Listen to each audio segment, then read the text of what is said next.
Hello, hi, welcome to Roll for Bull. We are a D&D live stream for as long as that's allowed. Thanks, Wizards of the Coast.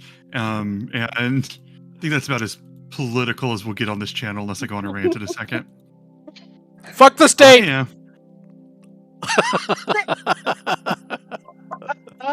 Nothing political about this campaign. Well, there's any chance of monetizing this stream today. Yeah. There we go. We're just not going to monetize this episode. No. Swearing in the first 8 seconds, trashing the OGL. Oh, baby. Hi. We're just gonna be a rage stream today. Hi, we are Roll for Bull. I am DM Ben Competence. We are a D&D live stream doing Odyssey of the Dragonlords, a Greek mythology-inspired campaign. These are tentatively the Dragonlords. Say hi, Dragonlords. Hi, Hello, tentatively Dragonlords. Dragonlords. Tentatively. That was Well, technically, there's terrible. one of us who's really a Dragonlord right now. Hello, Not Dragonlord. Hi. Yeah, hello, the one and Hi, only Reed. Dragonlord. Just one Dragonlord. Yeah, we are a group, the heroes of Thylia, going off on their adventures, and oh, my browser is weird. Okay, so there's a lot to summarize to get everybody up to speed, but I think this particular episode would be pretty easy to get us back into the swing of things. This is a land, a continent of Thylia, Greek mythology, gods and titans watching over races familiar and unique to this land, from humans and elves to satyrs and centaurs. We have a collection of people here, and there have been wars, and there's peace wrought by the oath between the titans and gods that is rapidly coming to an end, with 41 days left until that oath is expired and the wrath of the titans can be loosed upon the continent. 4 heroes, united by the goddess Kyra, but given their own path, have been charged with finding a way to prevent the end of days, as I've been calling it. I will introduce these heroes one at a time, and then we will jump and we'll do any announcements we got, and then we'll jump into the story. I'm going to roll for each of them, and as I roll on them, they will need to introduce themselves, tell us something about their character, and also, question picked by Reed: if your character was a dog, what kind of dog would they be? I love this. We are starting with Allie. Hi, I'm Allie. My character is Callista. She is a satyr, bard, and warlock multiclass. And if she was a dog, I feel like she would probably be... don't ask why, but my gut is telling me duck-tolling retriever. A what? So, a duck-toller. They're like these little red dogs that are like, they like the way that they wag their tail entices ducks to follow them. So like people who track ducks for like... That's a Nova Scotia duck-tolling retriever. Yes, that's the one. I've never heard of this. They're very excitable and cute, but also they're like working dogs. So I don't know. That seems maybe a little bit ambitious for her, but... No, they're adorable. I see it. This is great. That is one of my favorite answers. Of one. It's definitely the top one. I meant of answers we received. I was being complimentary. You beans. I'm gonna go with Tammy. Okay. So I'm Tammy. I play Kiki, the Triton barbarian slash fighter, demigoddess, daughter of Pythor, and I believe, just because I have firsthand experience and I can see a lot of attributes, I would say probably Kiki could be a German Shepherd, because she can be ferocious and she can attack on command or when needed, but also loyal and sometimes a little bit what is that no brain, head empty kind of moments at times. I don't know how you say it, Reed. You say it so well. Just sometimes, just that you're not quite grasping what's going on around you. Hence, what happened with Kyra when I asked her to help find Callista. Yeah. I may not always have my brain on full capacity. I love this. Excellent. Love you, Bullet. My new favorite answer. Next one, we're gonna go with Jen. Hi, everybody. My name's Jen. So my character is Kyra, and he's a wood elf monk. He likes to punch things. Pow! Let's see. I think I was thinking about this. I couldn't set on one dog, so I decided to do a Cerberus. So he could be Ooh. part Chihuahua, part Border Collie, part Golden Retriever, and you don't know which one you're gonna get That is fantastic. because that's cray. And they're all Some- gonna meet. Yeah, right. And it's like torn between the three. He can be really vicious, and he can be not vicious, and he can be like no energy and won't stop. Ah, poor Seema. But that's just how it goes. So Poor Seema. I caught you. Excellent. I see Lizzie what is it? 1 second. Queen Lizzie, hello. Tammy's mom says Ditzy. And finally, we have Reed. Reed, go ahead. Introduce yourself. I am Reed, and I play the human wizard Euphemian, who recently picked up a bebe, and my bebe's name is Arcades. And as far as dog breeds, I'm thinking collie, Ooh. because they're wicked smart, and also they're complete friggin' princesses. Every last one of them. yep, I have one at my feet right now. That is a wonderful description right there. So we have our group, our heroes. Well, let's do announcements first. Do you guys have anything to announce? I don't really have much. Just the usual. I'm going to announce our merch store.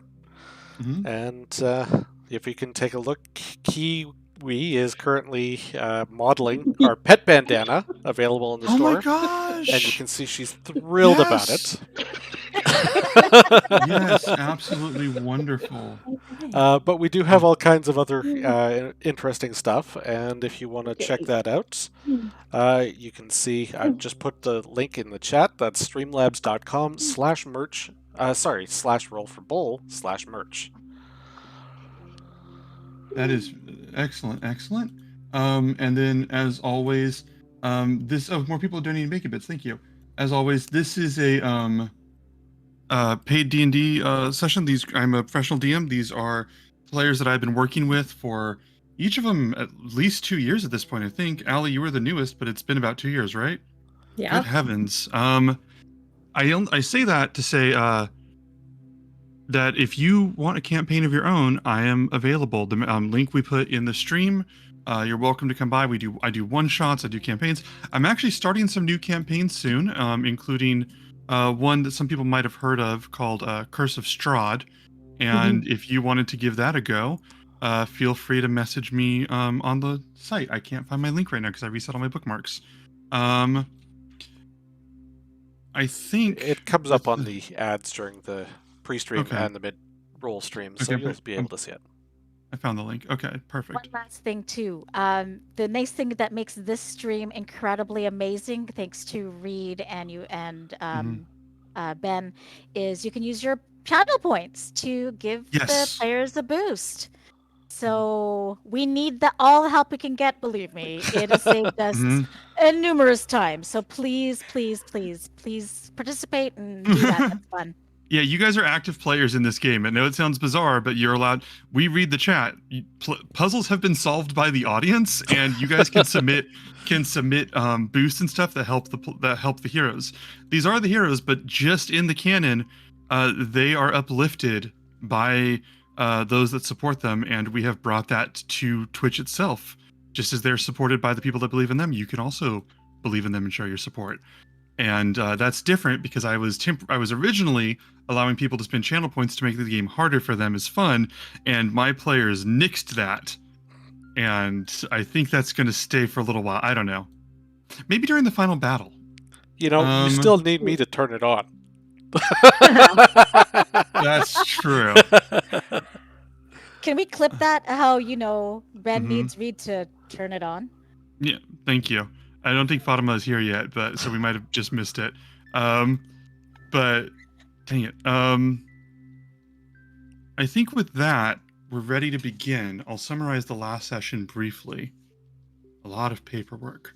The heroes have made it back to Mitros, the capital city, after a large series of adventures and distractions and challenges. They were reunited, and they chose to spend a lot of their wealth and victory to gain new armor and visit with the god of the forge and gain various boons as a group. The time came for the dragon egg entrusted to Euphemian to hatch. This egg, incredibly rare. Dragons not really seen in Thylia except on very rare occasion to very privileged people. This dragon was born under Euphemian's care, who swore the oath of the Dragonlords, and in doing so is now bonded to it. It is young, it sees the world with fresh eyes, but with time will become Euphemian's ally and sworn into his heart. They have to spend days together to learn how to communicate. The heroes don't have days. 41 days down until the Titans unleash their wrath.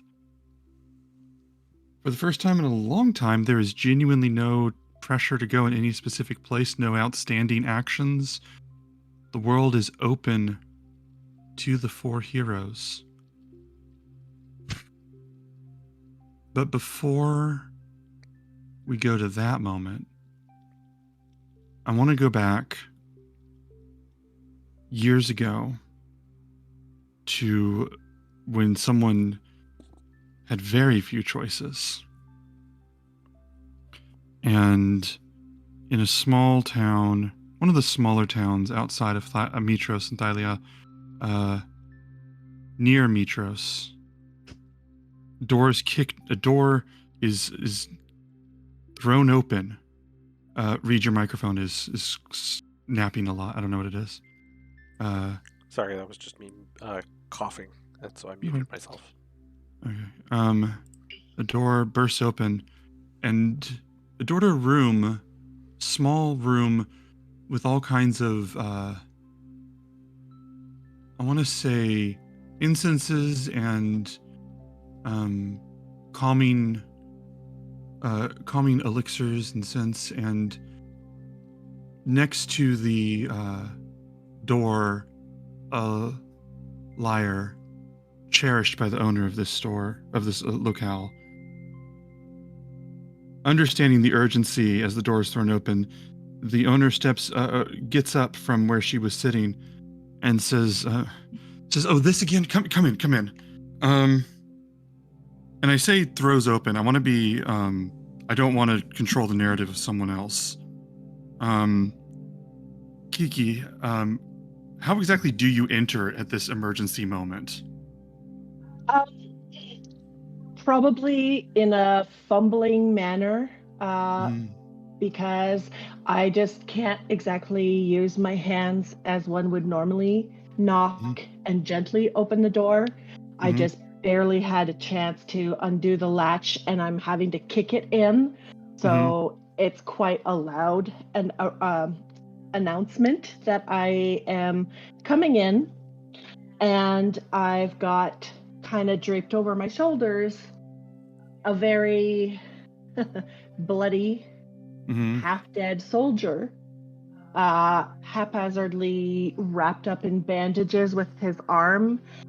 So I'm kind of trying not to jostle him worse or make him in a worse condition.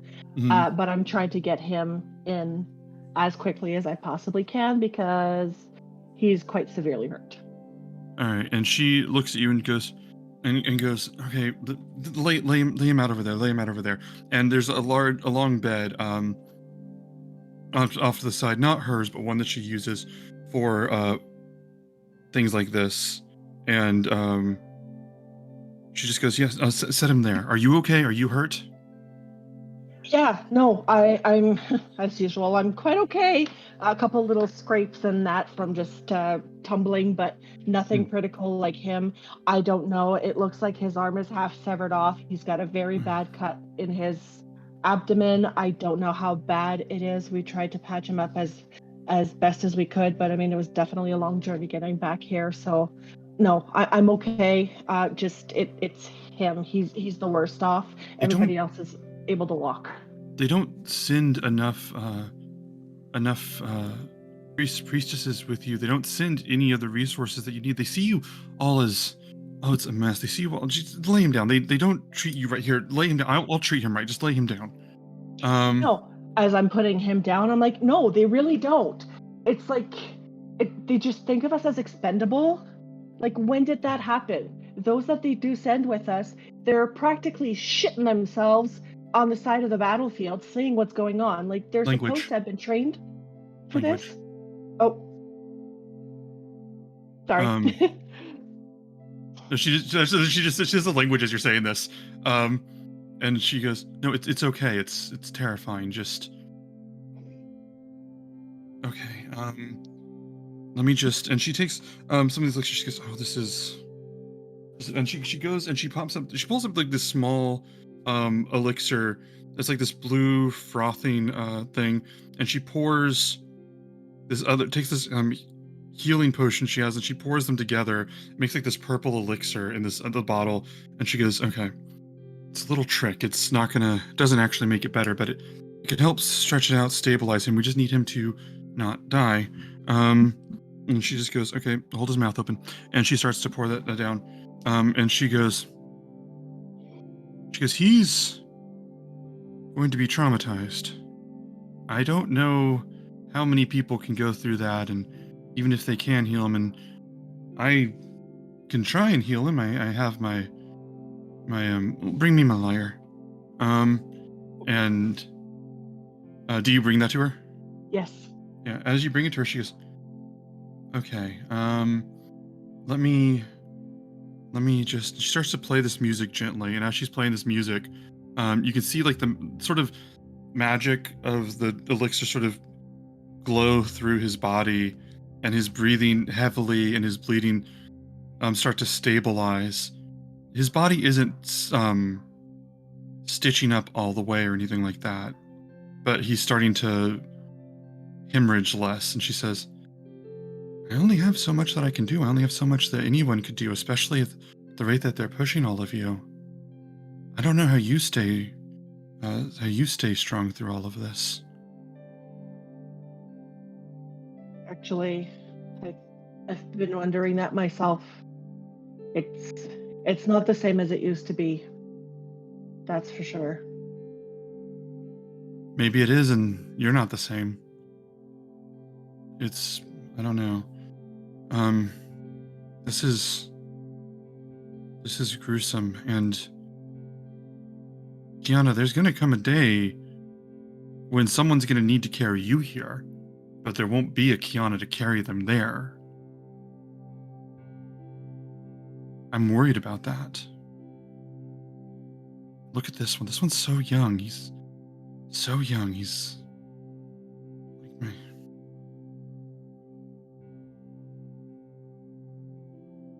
Yeah. I've been trying to, I'm good at what I do. I'm proud of what I can do.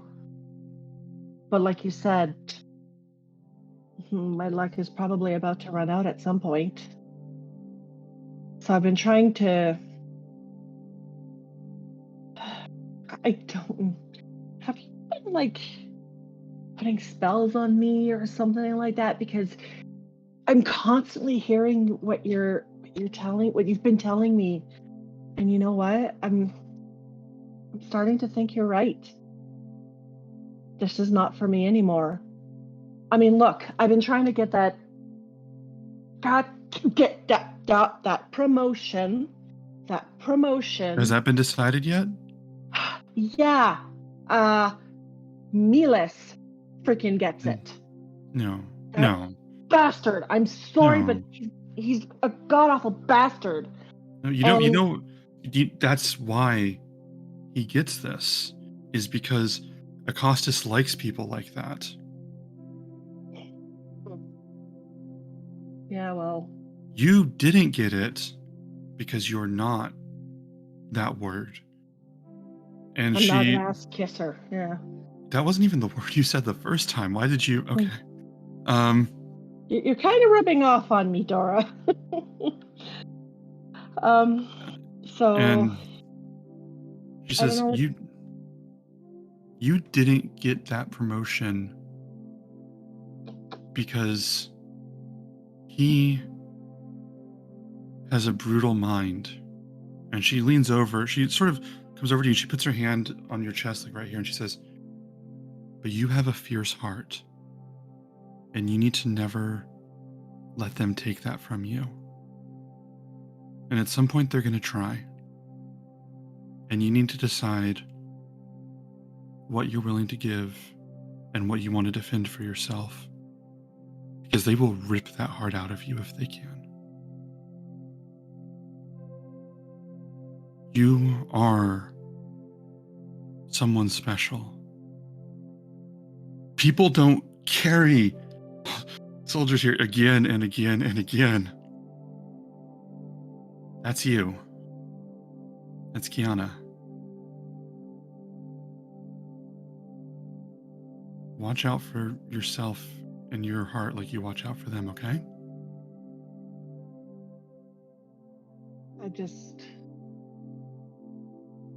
I don't think I have any more to give them.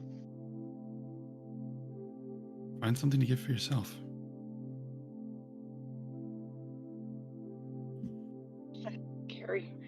Scary thought. Yeah. But I think you're right. I'm going to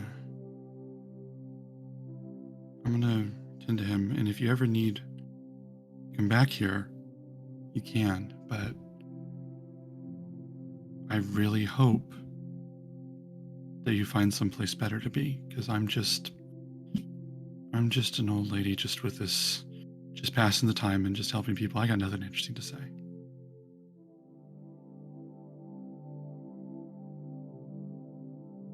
And she puts her hand Yep, sorry. Oh no, she just puts her hand on your shoulder and says, just think about it. Decide where you want to be. I'm just nodding my head. Kind of deep in thought. Kind of looking at her, but past her at the same time. Mm-hmm. Just lost in my thoughts. And I think if you would indulge me, as you're lost in thought, what are you thinking about? And we will cut to now with Kyra as you all are walking, constantly documenting the thoughts of every hero for the epic tale she shall write someday. And she is looking at you intently. What was it? Intently. She always presents herself as wanting to make conversation, but is really, after a while, you realize that she's really trying to get as much narrative fodder out of each of you as possible for her story. So she's like, what are you thinking about? I'll just, pardon me. I'll just kind of inhale deeply and just take a few moments before I answer her, Mm-hmm. and without actually looking at her, I will answer her, and I'll just say, I was just thinking back to just a moment in my past. Do you, besides this fate that everybody is sort of predestined for, and this prophecy that we're fulfilling, do you believe that we can meet certain people for a reason outside of that perceived destiny that lies ahead of us? Okay. I thought you would be like thinking of battle strategies or something. Or arcades, but okay. Yeah. Yeah. Okay. Yeah. Um, I think that there's, I think my sister would say something like, Kyra, there is not necessarily any meaning that people that you're destined to meet or any grand plan or something like that. And I mean, she might have a point. I like to think that it all has some sort of tapestry that sort of brings everything together. But I think sometimes we might both be right. I think that things don't really have any sort of meaning until you decide to give it meaning. I mean, I don't think anybody forced me to find you, but now I think that I choose to think that we're bound together. That's nice. Yeah, I am really happy to have met you. Mm-hmm. I mean, not only you're you, That's true. but I mean, you're more than that to me. Your family. I've found another family. I found Callista, Euphemian, and Craren. I mean, you've been around a while. You observe how people work. I mean, Yeah, you're yeah. you're a writer. You've written their stories. The writer, but go on. Absolutely. But like, even if you have a destiny, can you have multiple purposes? Like, can you have a specific person be there at that one point in your life to like change the direction of your life outside of that supposed destiny that awaits you? I mean,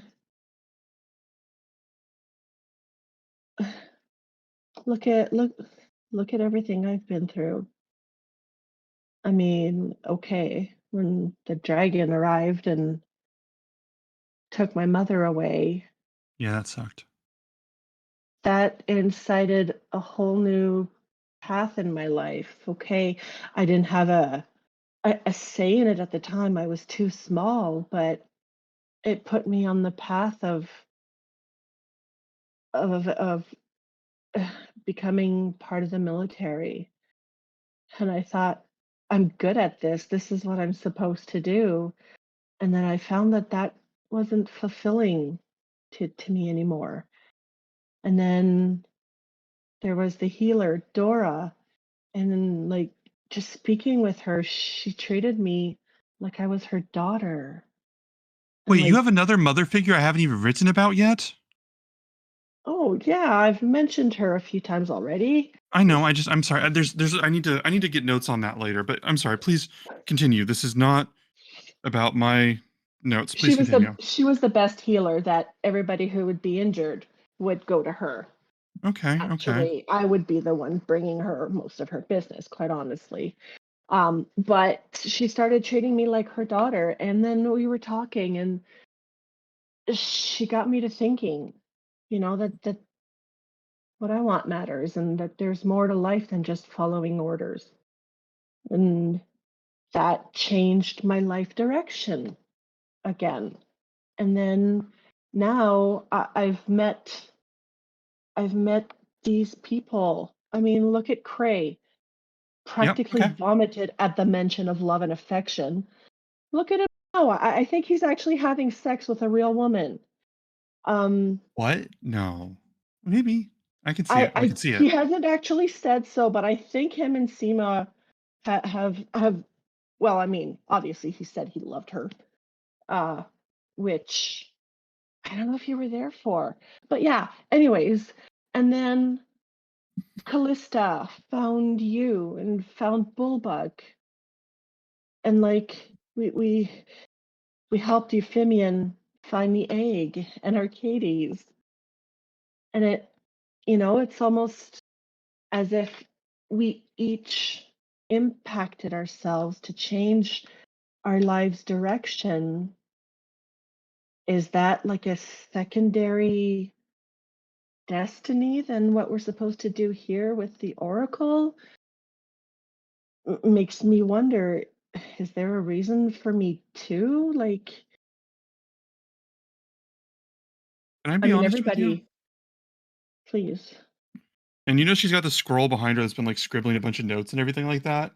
And she goes, "You've been wrong for a while now, but this was such a wonderful monologue that I wanted to write it all down."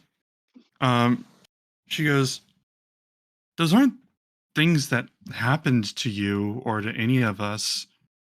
Those are things that we did. You left the academy. You chose to go in the academy, and you chose to meet these people. Kraerin opened himself up to Seema, which is still bizarre to me, and Callista. Um, I'm sorry, sh- I was in the military. Euphemian was in the academy. I didn't want military. to interrupt you and correct you, but I felt I owed you one. You did. You did. That's fair. Love you. Love you. And she goes, when you were in, she goes, those were choices that you made to leave, and Kraven chose to open up, and you said that Callista ran into Bulbuck. She, with the harp and the hair and the up there, and it was like that was her. These are people. Well, these are people carving out their own place, and you've done that again and again. But I we, What do you want to your say, destiny to be? Because you can make it happen. And I don't just mean that as a matter of willpower. I mean, you have 3 heroes of prophecy and you're related to 2 gods that would do anything for you. Like, you can make it happen. Kiki, what do you want? I mean, it was never really something that I had given any thought to before, but now it's as if there's just so many possibilities. But what if you're not sure how the reaction is going to be for the choice that I make? Like, is it the right timing? Is there something else that, like, how do you know it's the right, how Well, if you were how do sure what you the know what response, you must do and what you should do? well, if you knew what you should do or must do, then it wouldn't be a choice. If you knew what the reaction would be, then you wouldn't be taking a chance. But I mean, like with Krayerin, would Krayerin have gone down the same path had he not met us and we urged him to, like, not look at love as however he used to do? Kraren's quite literally an anomaly of fate, and that's confusing Lutheria right now. So I'm not really sure what to say in regards to that. But I do get your point. I mean, Yuffie decided to, well, Cleon, and she sort of just gestures like, you get what I'm saying. She's like, he decided what he wanted to do, and Callie could have just been the could have been the mistress of any number of men and women in Mitras and never cared about any of this. And so you have to decide what's important to you and what you want to do and what you want to risk it for. You risk yourself every time we get into these fights just to protect everybody else. And I guess you have to decide what you're willing to risk. Even when you don't know what the outcome would be. That's what makes it a good story. Honestly, tomorrow's never for sure to be there, right? Tell me about it. Yeah. You have this. And she sort of like reaches over and she like gives you like this big hug. She's like, you got this. I'll give her a hug right back. Are you okay? Yeah, I just have to get over the fear of not knowing. Just fucking go for it. Yeah. What's the worst that can happen? It'll either turn out good or it'll turn out bad, and live and learn. Well, I don't know what you're referring to, but worst that can happen. And you see like her scrolls like sort of in her bag just sort of like light up one by one. She goes, I have a lot of answers, but I think we're good for now. And she goes, I'm gonna go check on Arcades and Euphemian. Okay. Thanks, Sarah. Thank you. Yeah. I'm glad we get to talk. Yes, and me too. She goes over and just goes to Euphemian and Arcades. What are you doing right now? I think that I would basically just be like getting to know him. You know, I would imagine he's tired, but you know, getting a little nest set up in the bag, so that he can have somewhere to relax while we're traveling. Give me I got one a backpack I can give you to have like a little. Was it the little papoose to carry him? I think I literally have my golden arrow in there, so I'll take it out and I'll have given that to you, and that could be your little carrier.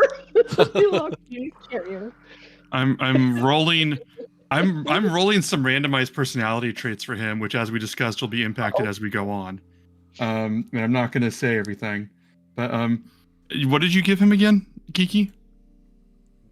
Backpack. Yeah. The backpack that he can adjust for Arcades. As you're handing this, as you're coming over, Arcades is sort of leaning over and looking at you and sort of like sniffing the air where you're coming from, kind of like this. What's that? What's going on over there? Thing as you're heading over. And 1 second.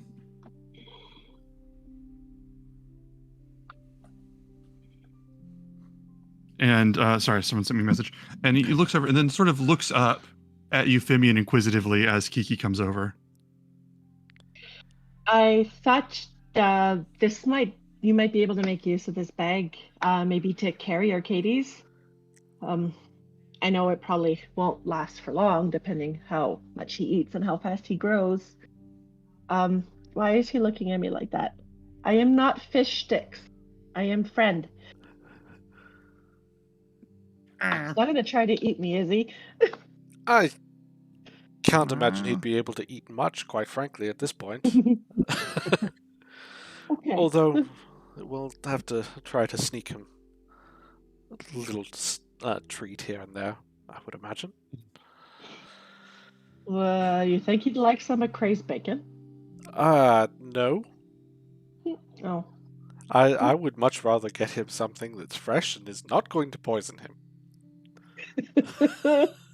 Like fresh as Hey, in speaking bloody of fresh? that, I just came back, and I thought, and I bring out like little things of like milk and biscuits and little bits of meat and stuff, and I'm like, I don't know what he eats, but I thought I'd give like a lot of stuff. Here's like fruit and stuff. So And where are you holding him right now, Reed? I'm assuming, are we just sort of picking up from last time? Yeah, pretty I was much? thinking you guys were. I assumed you guys were walking / camping near Mitros. Right now, you guys are sort of like a couple hours away from Mitros, but like not really that far at all. Okay. But on the road, you guys can be camping or walking. It's up to you. okay, so there wouldn't be Yeah. any milk then. It would just be like nuts and berries and little bits of meat and stuff. You And I'm can like, you I can Sure, skip you ahead could to have being in gotten milk Mitros. from something. Yeah, and you can skip ahead to being in Oh, boy. Mitros. I got no events between the two places. So it's up to you. Um, Where would you like to whichever. Let's camp on the side of the road. It's been a while Okay. since we've had a camping scene. be? Okay. So you can bring out rations and stuff. That's good. Oh, I'd Um, imagine I stealthed away because that's what Kree does, just fucking disappears and comes back randomly with shit. Mm-hmm. Yeah. So you what was it? You come back with this, and I'm rolling personality traits. And whenever you come back with all this, Arcadia sort of looks out and tries to rapidly crawl out of Euphemian's arms towards all the food and everything. You gotta wait for Daddy to tell you. You have to wait. What did Daddy say? What did Daddy say? And just like watching you like cautiously, like something between confused and warning you. I'm going to go over, I'm going to go pick him up, and Mhm. then try hand feeding him some of the Here you go. foods. Okay, bit by bit, he does take this. He does enjoy this. And as he's eating this, Kyra goes, I wonder if that'll be his thing. Food. Oh no! You won't be able to fly. You don't want a fat goes, well, dragon. well, I mean, maybe he might be powerful. I just mean like, she goes, I mean, every dragon ends up having their own hoard, something that they want to collect. It's famously gold. I mean, Icarus. Oh my god. But she goes, oh, what's up? Oh, just a hoard of food. No matter where he goes, Yeah. he's got this Yeah. giant pile of food, and oh no. Just ages old, moldering Yeah. away. She goes, I wonder if it'll be that. I hope not, but it could be anything. Oh, What do you think you'll want it to be? I mean, so long as he's happy, but If Euphemian has a say in it, I'm sure it will be books. Ooh. And she reaches down and goes, you want some books, little guy? You want a lot of books? Sorry, you were saying? if it does come to that, I hope at least we can teach him some basic sanitation. Fair. I wonder what kind she- of books he'd like. I don't know. We'll find out.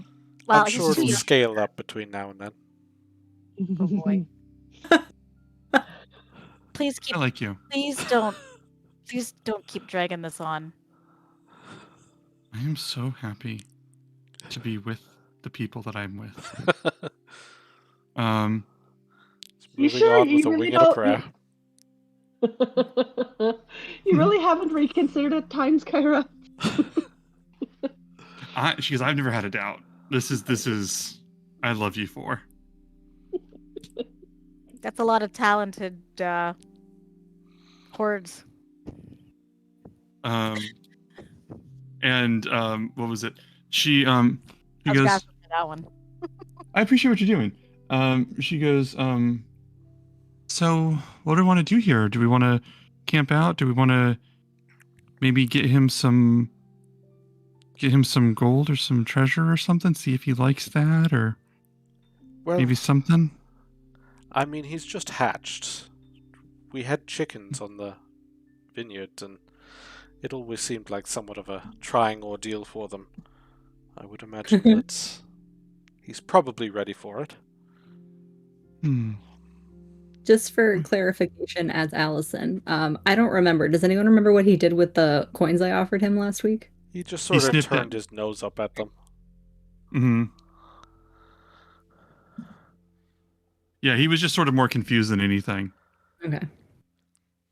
They're incredibly smart, but he's still like, what is this? Like literally 30 minutes Yeah. old. Yeah. So, yeah, Kara goes, okay, well, we could, she goes, I mean, we could spend a few days, trying to make sure he gets what he needs, maybe taking him to Val's, maybe see if we can get him his own room or something. I mean, there's time. I don't think we have that much time, and honestly, certainly we could stop by Valis on the way out of town, but I don't know if we've necessarily got time to set him up with too much else than that. I guess you're right. Quick question. And I like to think that Callista's been sitting on the other side of the camp with Bullbug, just kind of like chatting. And it's just completely butting in. I'm going to say Bullbug's been asleep, by the way, just to cut that difference. Well, then I'll just be like playing with his hair or something. Yes. Yes. Quick question. Do we want Valis and thereby probably Acostus to know about him? Do you think we can hide it from her? I mean, maybe not her, but like if we take him to the palace, isn't Acostus gonna find out? Harris would probably smell him like before you even know it. Chris. Kyra just turns and goes, Acostus isn't going to do anything to Arcades. Acostus is a dick and he'll do whatever he wants to do. We won't let him. Maybe it would be best to try and keep that card close to our chest as long as we can. I mean, clearly, I don't think Valis would say anything to him about Arcades. How about sending a message? Maybe once we leave town. We'll maybe keep Arcades in a bag. Keep him hidden until we leave town. Who knows who is on Acostus's payroll after all. I don't like this. You're a miracle of a little thing and we're already having to hide you. I don't like it. Not for long. Just, I don't think it would be wise for it to get out just yet. He's still fairly vulnerable. Yeah. I mean, we already invite not quite danger is the word, but I mean, I was almost stabbed to death last time we were on this road, so you can say that. okay. Danger seems to follow us, and I don't want Arcades to be the focus of that, at least not till he's bigger and can really tear people to shreds if they come towards him with Ill intent. Malintent, yeah. I was trying to think, how would I say it? Malintent? Ill intent? Is that what you want him to do? What I'm saying? Is that what you want him to do? Well, just until he can learn, if somebody comes at him or at us with nothing good intention. Certainly, I want him to be able to defend himself and to know when it is appropriate. He's not an attack dog.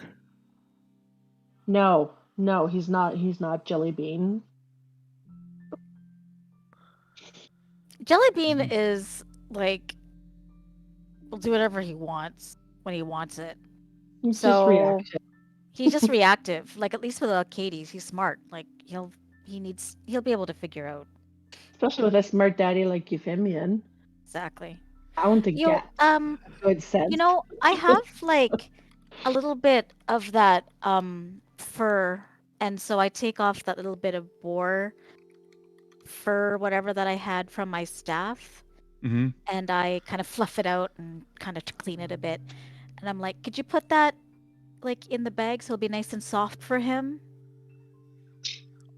I no promises he won't eat it because it's like pig and like bacon is great. But and it's like, you know, how old? hey, listen, it is decently clean. It's not been treated or preserved or like, just treated like a skin, like Well, an animal you know, skin. It's good enough. What do you think, Euphemian? And I hand it to Euphemian. So it's off my staff now.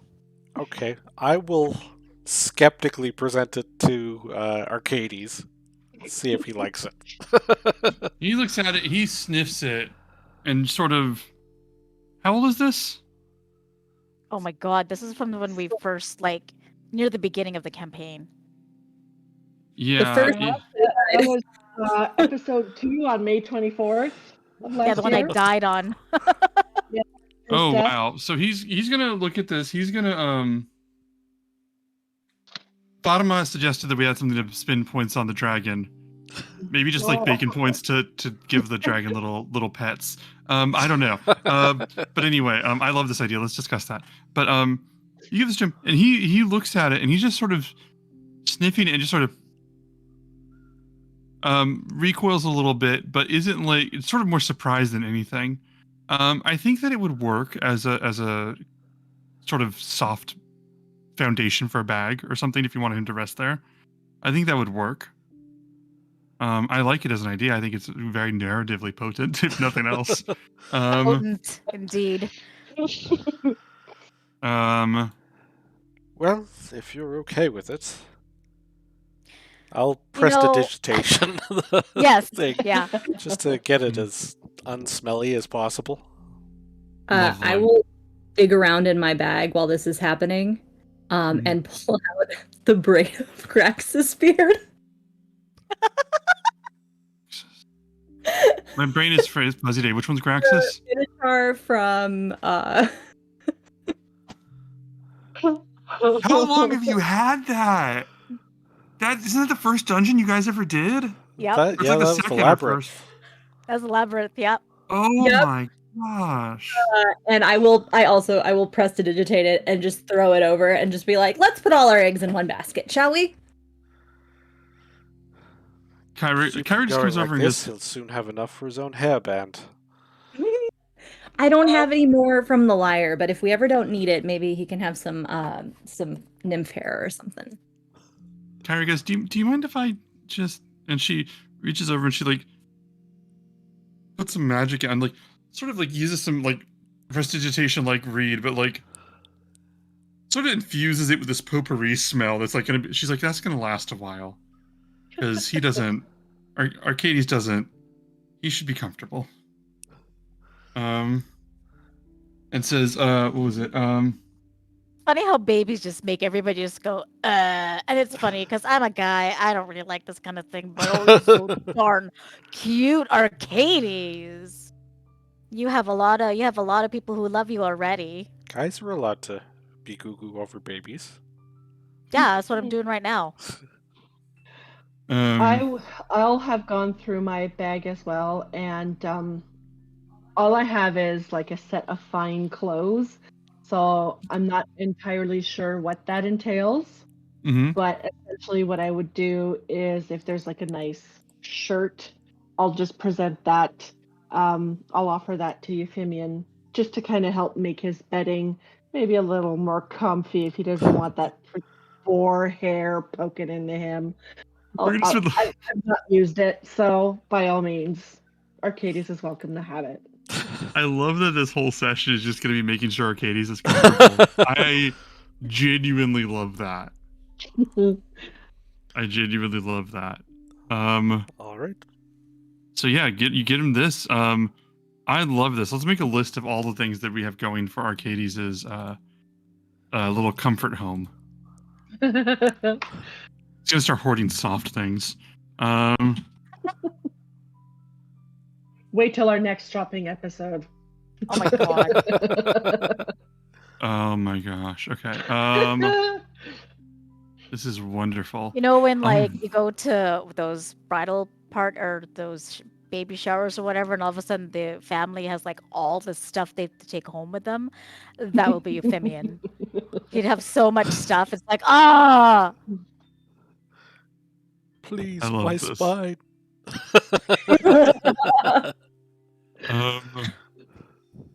So I guess Bulbug's. I don't think Bulbug's met Arcades yet, if I recall.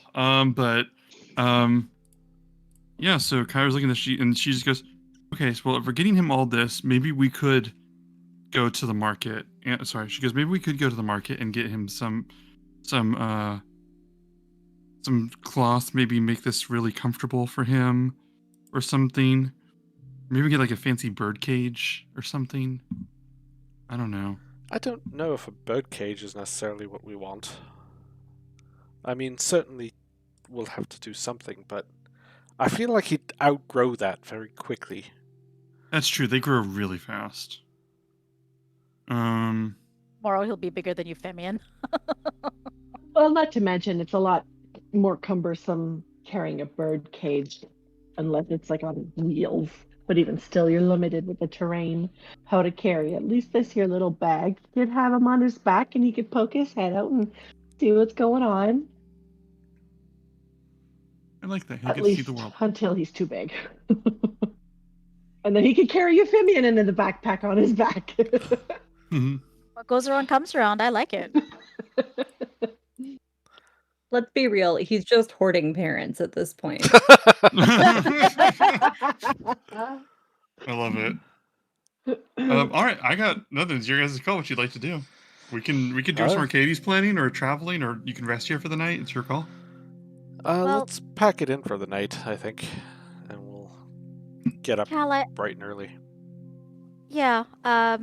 I mean, if we need to take watches, I'll take, first watch and stuff. But Yeah. Cal, do you think I could have a quick chat with you? Sure. And you can go to sleep whenever. I don't need to sleep anymore, so. Say what? What? Kyra goes, what? Oh, I don't need to sleep anymore. As long as I'm, just resting, stationary kind of thing. Cool. That's fantastic. How did you okay. make that work? Well, I don't know exactly how it works, but it kind of started when Kyra gave me my tome, and I'm gonna hold up the fancy scroll that Kyra gave me as part of our Warlock Pact. And as long as I'm kind of working on my story or reading it or going over my notes, I don't really need to sleep anymore. I could have used Well, that just when I was beaming. studying some nights.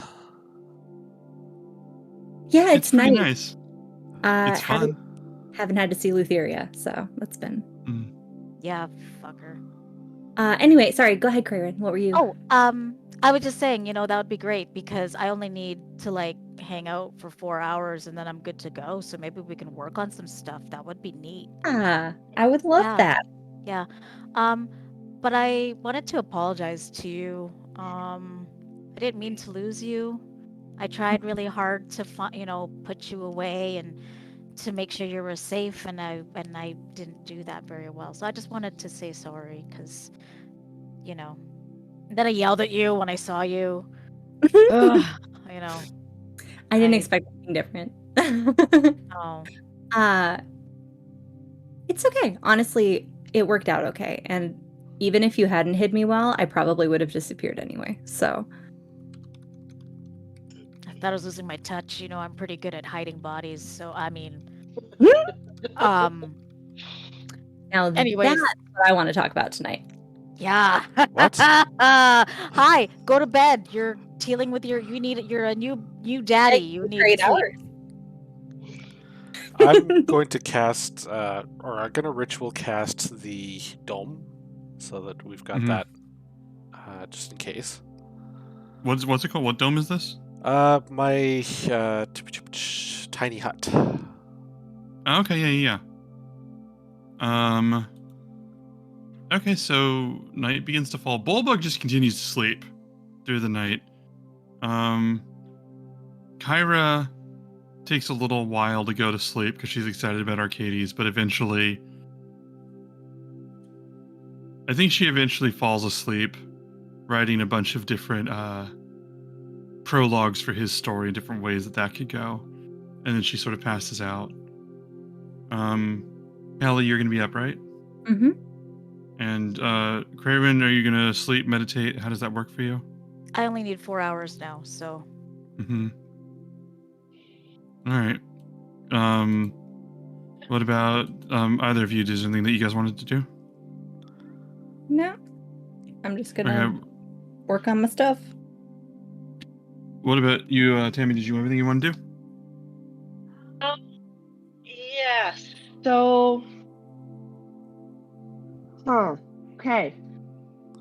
Well, after my conversation with Kyra, and besides what I was saying when we were walking with everybody, I'm gonna just be kind of like, I don't know, working on my with my pearls. There, working with like the wires and all that for a little bit until everybody else who would be sleeping is going to be asleep. And I'm assuming we kind of each have our own little section. How big is this hut again? Was it 20 feet diameter? 10 foot diameter. Oh, 10 foot. Oh, shit. Okay. Oh, I thought it was 10 radius. Let me double check that then, just to be sure. Because that's like we're right on top of each other. We're friends. Pedal. There it is. Yeah, sorry, 10 foot radius. Yeah, 10 foot radius. They're Okay. very confusing in how they display that. Okay. Yes, okay. very much so. Okay, so I would assume, like per usual, we would each kind of take our little section along the outside perimeter, you know, if you want to lean up against the side of the hut to be reading or anything like that. So after mostly everybody's drifted off to sleep, probably Callista is going to be making notes in her scrolls. I'd be assuming that Bullbug and Kyra are asleep. Cray maybe as well, hopefully. I'm assuming that the firelight is very dim, or somebody has little dim lights, like for just very light lighting in here. That works. So I'm gonna get up. So for having slept or whatever, or for sleeping, I will have removed my armor, my breastplate, and just kind of kept that aside. And then I will get up and I'll go towards Euphemian and I'll just kind of sit beside him and I'll quietly say, "So how's Arcades doing?" He seems to have settled down. He's fast asleep now from the snoring, as far as I can tell. Yeah, that might take a little getting used to.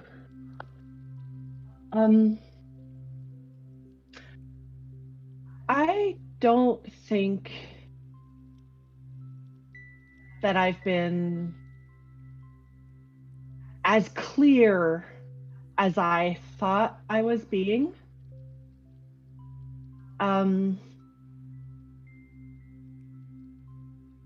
You're pretty amazing, you know that?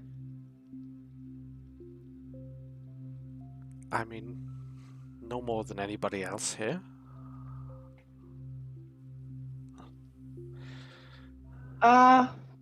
Well, I would say definitely more than others here. And with that, I'll say, like I said, I don't think I've been very clear or clear enough. And I will lean forward, put my hand behind his head, and I will kiss him.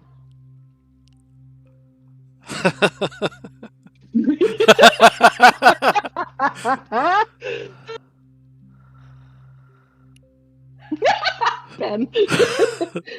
No, I'm blushing here. I got no characters in this scene. I'm not participating. Ignore me.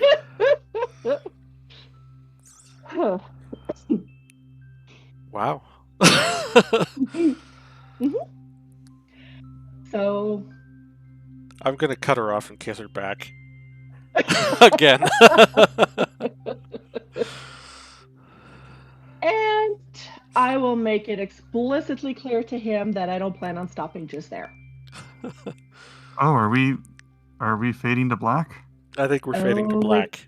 We are quietly fading to black. Roll a performance check. No, I'm just kidding. Only them. Everyone else is good to go. Well, You you threw threw me for a loop, Allie, when you said that Callista doesn't need to sleep. I wrote to bed, oh my god, she's not going to be sleepy, she'll know. Yeah, because Callista's gonna give you a hard time about it. Well, so would Callista find out? Like, I'm just curious. Like, between the three of you, like, I don't know. I would have to think she would, unless one of you guys is like being. She at least If knows that y'all you two are missing.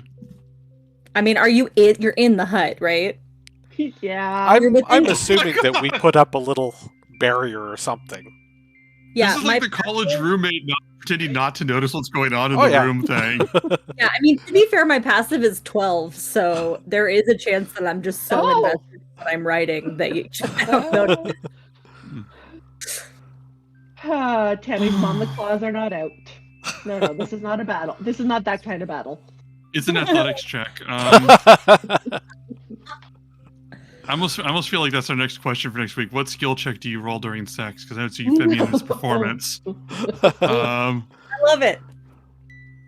Sleight of hand. So anyway, what was I gonna say? The Arcana. Oh my. Ooh. that's definitely Kyra. Okay, so let's skip. For Cray, it would be ahead. investigation. Let's skip ahead to the next morning. You guys can take your long rest abilities. Woohoo! I would like to have added an epic verse to my poem for Arcades being born with your blessing, DM. Yes. Excellent. I think you guys can wake up in any order you want. I don't want to arbitrate on who wakes up at what order. But I think whenever you guys totally do, Cray working out. yeah, I think when you wake up, Cray and Callista, you might have already seen this at some point, but Bulbo just got up in the middle of the night, stepped outside to take care of things, and then he came back and he just noticed Arcades and was just very quiet and sort of surprised. And like whenever you get, that sort of baseball sitting, when you're sitting on your knees, and you're like crouching. I think he's just like been crouching, just sort of like staring at Arcades for a little bit when you guys wake up. And it's like, Cray, when you wake up, he's just like, I missed a lot. Don't wake the baby. Shh. Do we have a dragon now? Well, Euphemian has a dragon now. Wait, Okay. is that Kiki and Euphemian? Oh. Did you guys fall asleep next to each other? I don't know. What do you think? Tammy's saying yes. All right. Yep. Oh. Not how I had planned it. I was can't trying to The keep mom it and the dad now? And One rest on here. Bulbug is just looking at Arcades, but then looks over at them with Cray and she goes, "How much did I miss while I was asleep?" Apparently, I missed a lot How too, long but can this I is go to sleep? this Yeah. is exciting. Callista, when you don't sleep, do you meditate? Are you just literally like almost like insomnia, or how does this work mechanically for I you? will read it. I'm pretty sure I'm just working on my poem. It just says features aspect of the moon. Okay. Right. Oh, you no longer need to sleep. Okay, so Yeah, can't be forced to sleep by any means. I gain the benefits of a long rest while doing light activity. all right, just to sync up things that happen while you're asleep. I want to say that Bulbug was kind of letting you work on your stuff. That way we don't have to like cover 6 hours of Bullbug being awake and just you and stuff. But like, because he went to bed hours before, I guess. But he's just like looking and goes, We could fade to black again. That would be fine. What was his skill check be? "Oh, that's athletics." So Oh, No, I have to be light activity. It can't be. yeah, Well, it could be light activity Um, if you don't do anything. Let him do everything. intimidation. So I was gonna say this is the most wholesome and horny episode we've done. So That's kind of what Bullbug- we're known for. that's true. Bullbug is just looking, and he looks and goes, and then looks at that, and just turns around and just goes, "So you all keep growing. It's become a big family now." You know you're part of it, right? Hmm. You know That's you're nice of- part of it, right? Nice of you to say. Because it's true. You Are have you to be part an of it? uncle. You have to be like uncles now. Oh, wait, we're uncles to the. Yeah. I could do that. You get to babysit. I don't know how to babysit a dragon. I could probably mess that up. It's like babysitting a minotaur, probably. Just don't. Oh, I mess that up all the time. That's some stories we gotta tell, Kyra. Because so what do you want to do? What do we do now? Are we gonna go talk to the king, or What do you- Well, whatever decision that needs to be made, it will be Euphemian's decision. This is his baby. no? I But mean we will for support him. for everybody. I mean, what happens now? Aren't the Titans? Aren't they gonna get mad at us in a few months or weeks? Yeah. Or So we just keep going. all right. Well, thank you for having me along. You're not just coming along. You're family now. you're stuck with us. Yeah, you have no choice. Glad to be along. I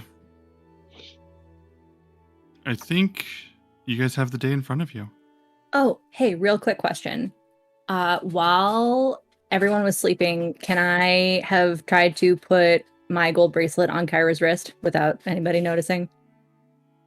Yes, but can you message me if there's a special thing about this that I'm blanking on? My mind's everywhere today.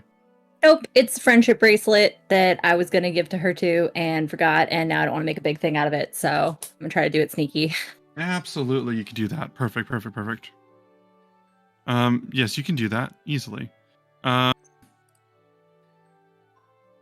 love this. Okay, you guys, you have the day ahead of you. Good morning. I will start off the day with a nice fish stew for everybody. I love that. Does Arcades I can- like it? Nobody Arcades doesn't will- like my cooking. Nobody. Yeah, Arcades will rapidly devour absolutely anything that you all serve him. Like, does There he have is- like any teeth? Like, is he just like nomming at stuff? I think he's or got a is small he- number of teeth. I think he's born with like a small number of teeth. Yeah. Oh, cutie. So I think he's like just popcorn kernel teeth. We totally need to get art for him. Oh my god. I'm down for that. Like baby, Um, like chibi art for him. That'd be so cute. Mm, Get him on his chin. Yeah. um, Yeah. yeah, this is just what we're doing. Welcome to Odyssey of the Dragons. Congratulations, we have won this campaign. Join us next week when we're announcing a new campaign with Pathfinder. Wouldn't it be great if we just ended this, like, just our response to the OGL was that Arcades was the end of the campaign and we're switching. So what was he say? I made it political again. Okay, so what what do you guys want to do today? You guys can take downtime if you want. If you want to spend a day carrying with Arcades and doing stuff, that's fine with me. I thought we wanted to just keep going, just get our stuff, go, and just head on out because we got time. That's what I was gonna say as we're having breakfast. Gonna discuss. Okay, we're just outside of Mitros. What's our game plan? What's the plan? What do we do? Who goes where? What do we do? Well, there's still a number of islands for us to go and check. So, I mean. Well, eventually, yeah. But is there anything we want to do in Mitros before we head back to the Dryad? Well, there's always things I want to do. Mm-hmm. Nobody cares what you want, right? One person who dies. Do we need to buy anything else to like stock up the ship? Maybe. Oh, that would be a good idea. We have a whole crew now. Yeah. Do we need to resupply? I would expect that they would be taking care of that while we're. Yeah, I don't know the mechanics of resupplying. But we can do that math if you just mean like food and stuff. But if you want to like upgrade the ship and buy like new like equipment for it and stuff and weaponry, we can do that. But other than that, I think this should be mostly automated. I can figure out the math on that later though. Honestly, I don't know if we want to go into the Forgotten Sea again or to stay kind of by where well, if you really all have, if you're all okay with it, we did see that falling star. I was hoping that perhaps we could investigate that. Where did that fall? In the ocean. Oh, okay. And I'm gonna flip over my spot. And you see my like list. Got it. The list of the constellations, and there's just a big heart next to the one that says the Muse. Mm-hmm. One of them, right? I love it. Which one's let me see where the Muse goes. Have we done the Muse yet? It's either the Muse or it's the Bard or it's something that it's I feel Bard. like the Bard. The Bard. Okay, next to whichever one reminded me of Kyra. And then I'm gonna write like shooting star and like do like a big star next to it. Mm-hmm. And then I want to go back to what I was doing, if you'll let me, Euphemian, which is, have you guys ever done that thing or seen that thing with babies where people will like put out like Pokemon starters? What do you mean? What do you mean? Like they'll put out like plushies of the different Pokemon starters and they see which one the baby grabs to like. I've never seen this, but what are you doing? Because I don't think you have the Pokemon starters. I don't, but I do have a deck of the Gods and Titans. So I have each of the. So we'll let him pick. I like it. My daughter went with Bulbasaur. Stuck into the dirt in front of him, and I'm just like trying to see if he makes any indication toward one or the other. Give me a second. Well, Which ones are you putting out? All of them. So yeah. So Sidon, Lutheria, Kentamine, Thylia, Mitros, Vulcan. Let's see if I can do off the top of my head. Yeah, I just want to know, like, did you mean like the 5 gods and then no, the 2 I titans? meant all of them at once. Okay. Let me write. I'm gonna do something here. All 9. Oh, and then you know what? To round it out to 10, I'm gonna put 1 of a satyr. Wonderful. Because I also have the creatures of Thailand. Or alternately, Murphy, the Lost Titan. Oh my! I forgot about Murphy. Murphy!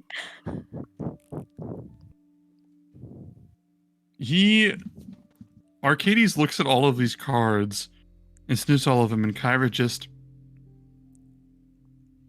completely not caring, just completely indifferent. And Arcades looks over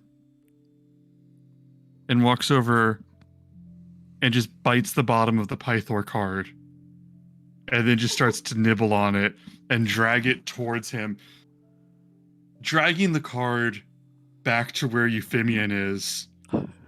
Oh yeah, he can have that one. Euphemian, I want you to roll an animal handling check. Okay. Animal handling. I'm good at these. 12. Not bad. You've witnessed Arcades claim his first item. This is the first thing he's ever declared as his. Is this playing card? As he pulls this back and just sort of nibbles at it for a minute, and then just crawls over and sits on top of it. Be gentle with it now. It's a gift.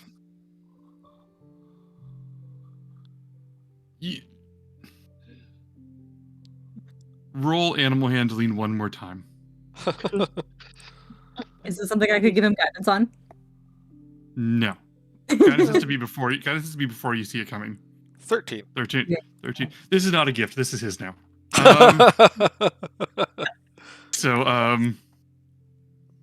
Yeah. I discussed in the chat earlier. Basically, if you guys want to go to the Shooting Star, I will add a day's travel time to wherever else you're trying to go, and it can't be reduced. And then if you want to go to any of the other islands, you can. As always, the deal is 3 days towards an island. Unless you spend a lot of gold, I'll get the price, or make a significant sacrifice to reduce it to 2 days by getting the favor of Sidon. And then no shortcutsies besides that. You can go, for your reminder and also the audience's sake, you can go to any island that you know for sure, and the rest of them are constellations that are kind of mystery boxes, where the name of the constellation is a strong clue. I can also exhaust myself, right? Using control weather. Yes, you can give yourself the exhausted condition. Okay.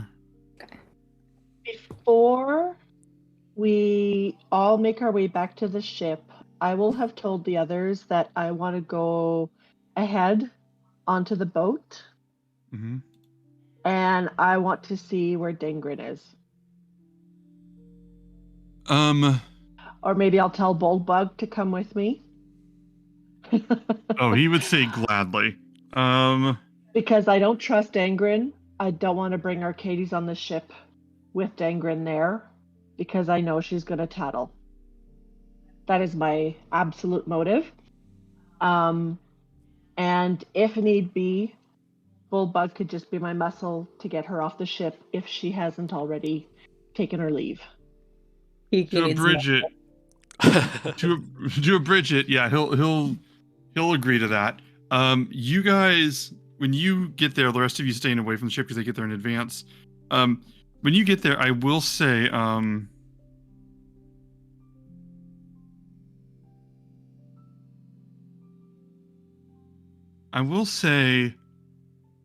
Dingrin, you find quickly from Quinn that Dingrin is gone.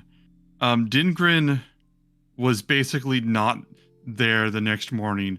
Quinn told Dingrin that he was considering all of them parting together and basically splintering off for the good of Dingrin and everybody else, given everything that's happened. When Dingrin didn't really give a positive or negative, and then just wasn't there in the morning. As far as Quinn can tell, Dingrin just fucking bounced because the odds of accountability were increasing every day. At which point Quinn will tell Kiana or Kiki, though of course I've spoken to the rest of my loyal team, and they've informed me that they would be more than happy to contribute to your endeavors, and we'd be glad to join our forces with yours. Combined, we may be able to accomplish great things. I will tell him glad to have you on board. Absolutely. If you ever need my expertise, let me know. And what is your expertise again? I like your sense of humor.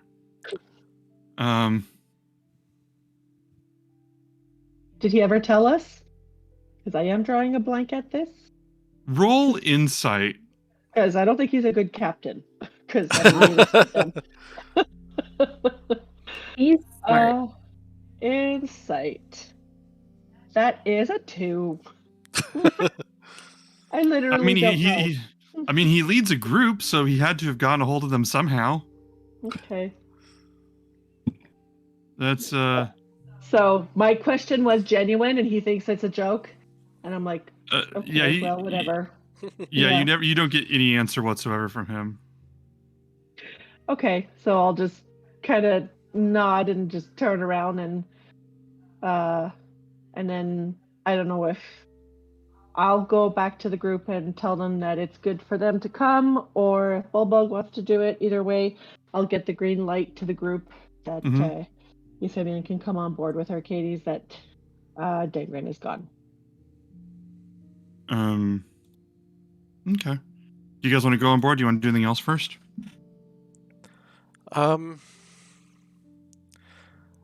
Could I quickly just run over by the academy? Okay. Specifically the library. Mm-hmm. I don't want to spend too much time here because obviously we do have time constraints, but I want to see if we can find anything about Scorpion Island. Yeah. Roll investigation with advantage.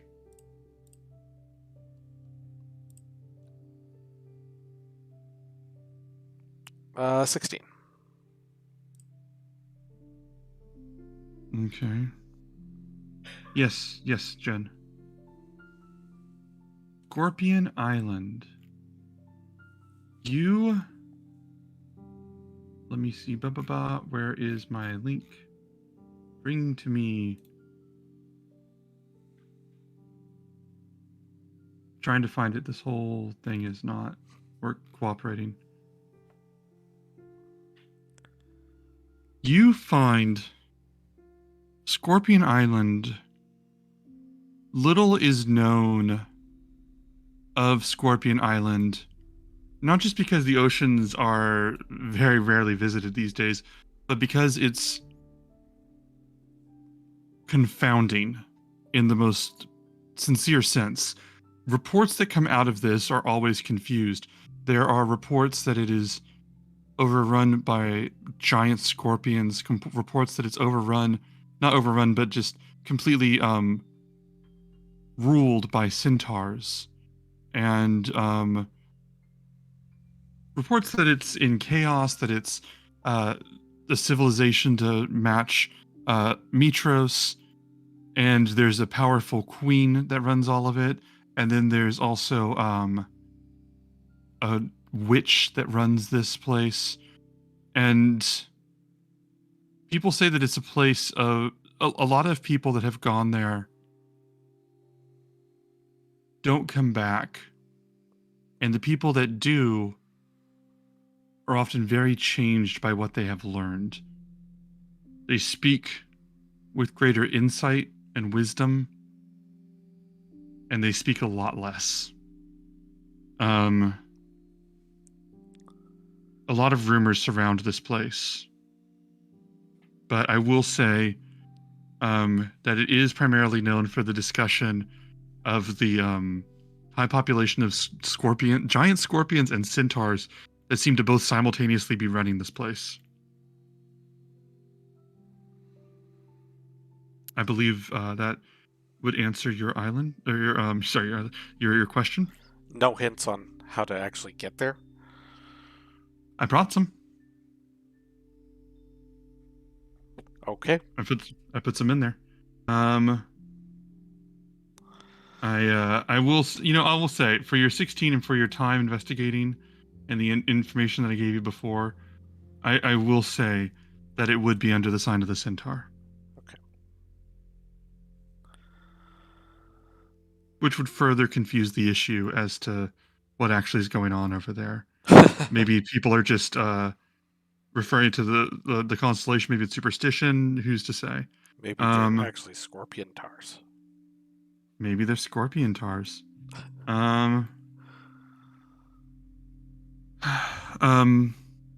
Is there anything else any of you want to do while you're here? That's it for me.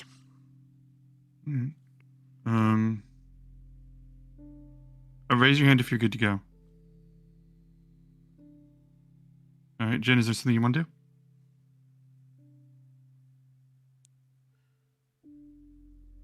She wants to unmute herself. Could we? Yeah, I need to unmute myself. Could we just say, like, as a quick aside, maybe when Kiki goes and Bulbug goes to make sure that the boat is clear, I find Seema or I leave a little note for Seema to say that we're leaving again. Yeah, Just a really quick aside. I like this. Excellent. Give me one moment. Okay. So yeah, you guys are leaving. You leave this note for Seema. We will come back to that in time. You guys make your way back to the ship. Can I ask what island do you want to go to? Because you're supposed to choose before you set sail. Yeah. Did we want to do the Bard? I know Allie is feeling. Oh no, that's just if I'm picking, that's what I'm picking. But it's based on literally nothing other than it reminds me of Kyra. So I want to be very clear about that. Honestly, No. I would like to try the dragon at some point now that we have one. I don't know if that would be interesting, but I mean, heck, we got. And wait, how many do we have? Let's roll a die. Yeah, how many do we have? Lots. Like, how many have we done? If We've we're done just counting the ones that we haven't been to, like Yeah. 12, 13, something like that. Oh wow. For the dragon, Kiki would be assuming that might be where we find Hexia, the dragon who took away my mother. Mm-hmm. And that, to Kiki, means big battle. Okay. I will say, just as as a note, as far as I have islands that you guys have mentioned, and I might not have the full list here. This is not the complete list of islands. This is the list of islands that I believe have been mentioned as being of interest to at least one person in the group. The Dragon, the Scorpion Island, which is by way of the Centaur theoretically, the Bard, revisiting the Heart of Gold to get the Pegasus, and then I don't think you know any others, but the full list is out there. Let me go through the full list for you guys. It's If in you'd like. our resources channel, so you can just pull it up there. Yeah. It's like the second last thing. Mm-hmm. We could go to the Nymph because we have a ship called the Dryad. Ooh. I got theory. The Nymph is Oh wait, you have the device, right? You can go anywhere. Yeah. Oh, yeah. Oh shit, you guys can go to the later ones. Okay, yeah. Yeah. This is We intense. should go to the Smith. I'm still a little iffy about the later ones. Mhm. Like that's just me being timid, but I kind of want to get a little more under our belt before we dig in there. I see 4 on here that could correspond to gods or titans. I'm gonna put the list in the Discord so people can see. So that you guys know in Discord, you can also send recommendations. I'm sure that they would find that interesting. They don't have to go with what you said, but I'm gonna write out the list of Oh, it's pinned in the chat. Okay. Yep. I'm gonna find it. Okay. I keep making. I mean, honestly, I don't know if there's anything story-wise that have said that where we could go next. So, I mean, as far as Cray's story, he's finished with the twins, so he's just along for the ride now. As far as Reed is concerned, not Euphemian necessarily, but my curiosity is piqued by the prisoner. Ooh, okay. Because we've done the heart. The prisoner? Where's that on the list? Oh, yeah. The top one. Mm-hmm. Yeah, wait, which ones have we done now? We've done the heart. Yeah. The twins. I love Dragon. Twins. I think that's Yonder. Yonder. Yeah. The was it the twins? Was Geigen was Yonder. Yep, right. Yeah, and then that's it. And then you've seen. Yeah, that's it. You guys have only been to 3 islands. Wow, it feels like it's been more. Sorry, the one with the Amazons was which? The twins. Twins. Oh, right. Okay. Oh, that list turned out poorly in the chat. Sorry, guys. But yeah, if you guys have any idea which island you want to visit, while you guys, well, actually, no, are you guys at the ship right now? I think so, yeah. Assume, yeah. As you guys are on the ship talking, Clotho's gonna go, are we worried about that up there? And she points up, and you see this figure swooping in the sky, looming around the ship, and then dives down and lands, their large wings covering most of their body as they land on the ground, on the ship. And let's say Bullbug, getting into the battle stance, and Kyra stepping back with a scroll just to write what happens next, and all these things. Also helpful, all these things. And standing up and unfurling wings, you see this tall siren, siren with a long black hair and sort of this black mascara forming, almost looks like tears running down the side of her face, the way that it's painted. And she looks at each of you and looks at all of you and says, so I trust these are the heroes of prophecy. These are the ones that I was meant to speak to. Did you know that I was coming? Did you make an appointment? I expect that I'll be welcome where I appear, not that I need an appointment. Well, I suppose she's busy. And she looks at you and goes, oh, are you? Oh, you're Kiana. Hello, it's an honor to meet you. Roll insight.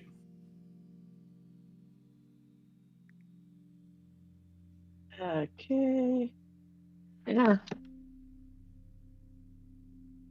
Oh, my character sheet, not roll 20. Insight. 14. It is genuinely hard to tell whether she's being sarcastic or just distant in the way she speaks. And she goes, it's an honor to meet you. Can I tell what she's doing? Yeah, roll insight. Okay, my passive is 17, and if I roll, it's going to be hababa. Whew, not as good. 11. So, anyway. Well, passive 17, I'll give it to you, I guess. I'm a little rusty. I'm a little iffy on when to use passive and when not to. I would have been trying to size you up. That makes sense. She's looking at you. She's saying this, almost begrudgingly, like she has to say it. And she says, I want to take her hand and kiss her knuckles and say, I'm Callista, and what's your name? oh, yes, I knew your name the second you kissed my knuckles. Hello, hi. And she pulls her hand back and she says, I'm Marina. Marina? Orina. O-R-E-N-A. Orina. All right. Yes, I'm Orina, and I'm a messenger of sorts. I've been sent here on behalf of the Queen. She felt that you were taking too long to respond and may have been a little inefficient. I'm sure you knew what you were doing, although I've heard rumors to the contrary, several rumors. And she looks at Crayer and goes, they can't all be true. She says, but I have a message here from Valis. And she pulls out this letter and hands it to Callista. All right. Are you going to open and read it now, or? Yeah, I am. No, I'm not going to read it out loud, but I'll hand it off discreetly so we can pass it in a chain.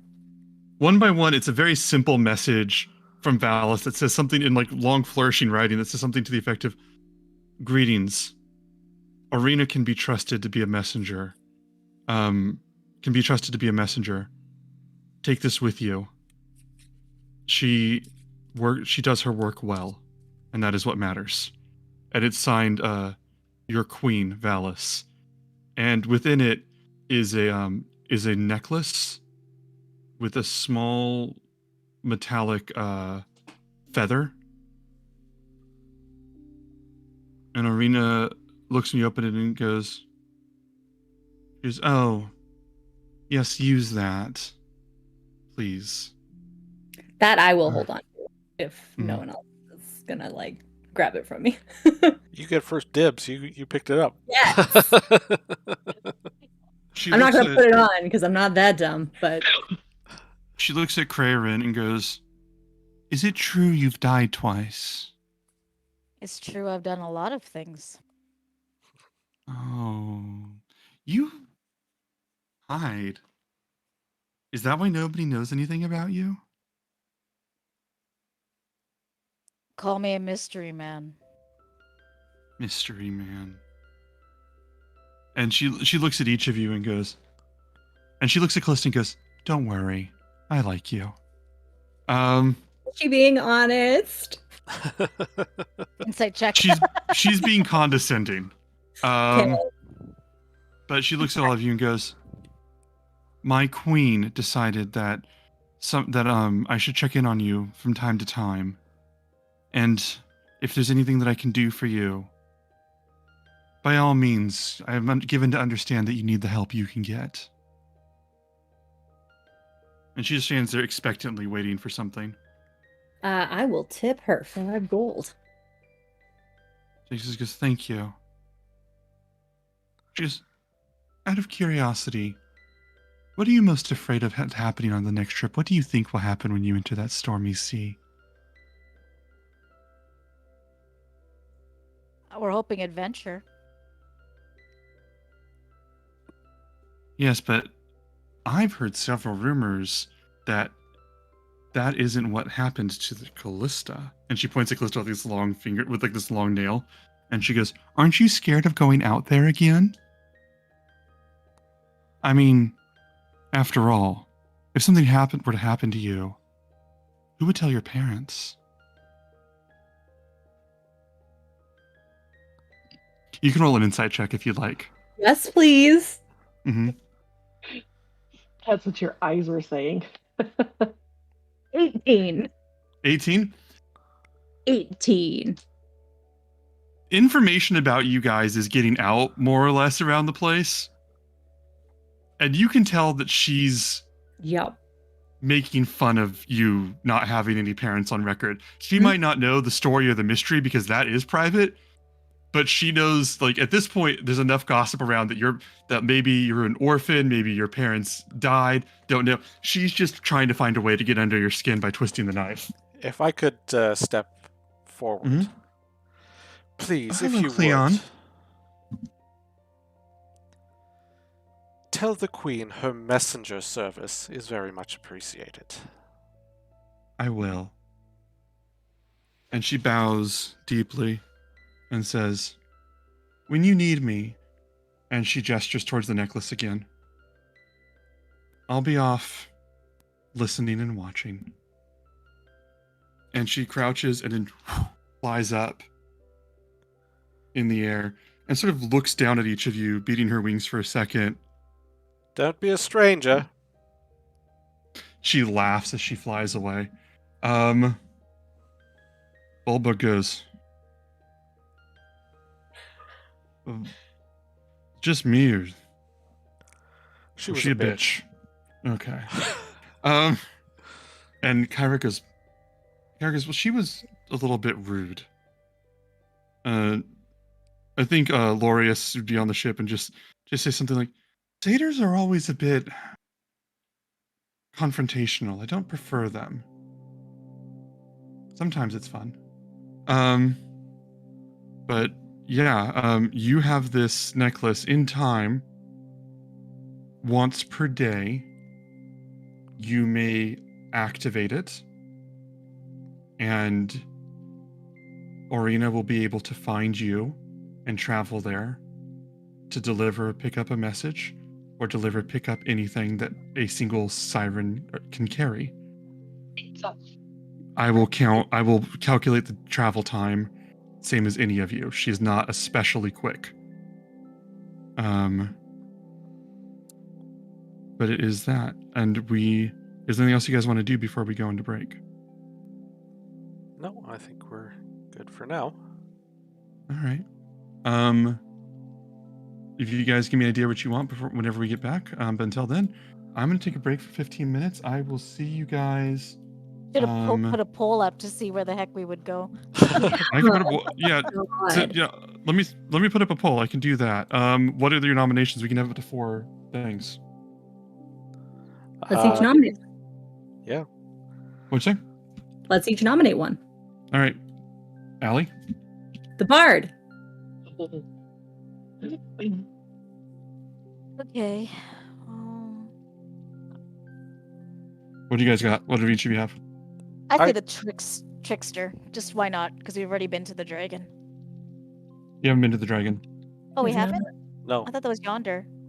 No, the dragon is probably Hexia. Okay, well then that would probably be Kiki's. So I'll just say the trickster. All right. What about you, Tammy?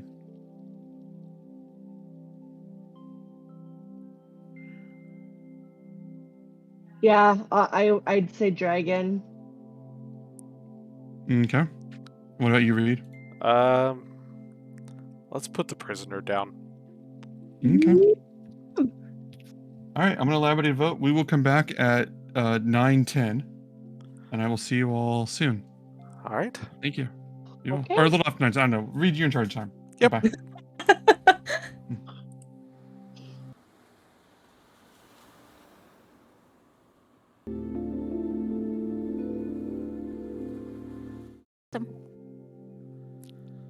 Hello, welcome back to the game. Welcome back to Odyssey of the Dragonlords. Our heroes are getting ready to set sail, and I'd be using the Muppet song if I was able to, but I don't think I can get away with that. Anyway, heroes are on the boat. They've made a new friend, Orina, who is just their bestie, and you guys can decide where you want to go, and if you want to include the shooting star along the way.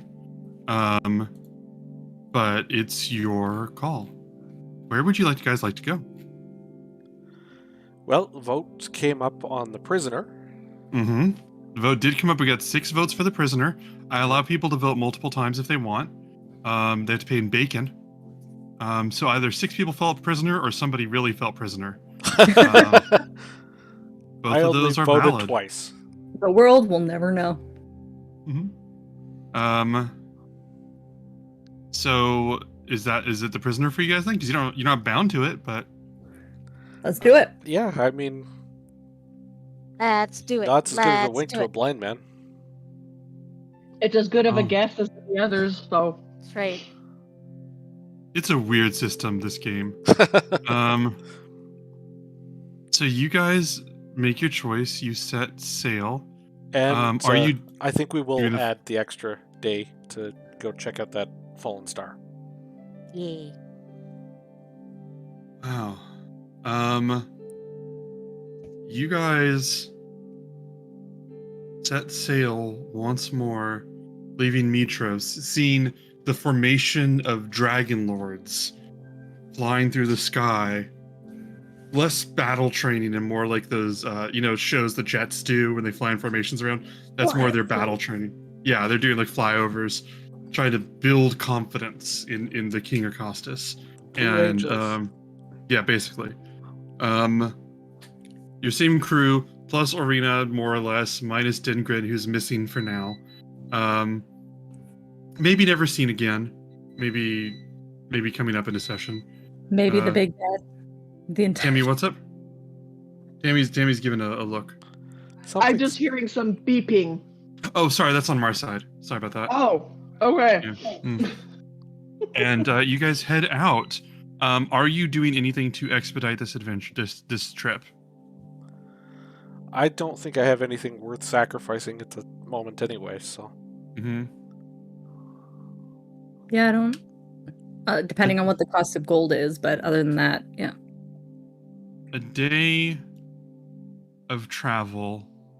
Oh, I get to use the sea encounter chart again. A day of travel as you move along, going to the spot marked on the map by Euphemian.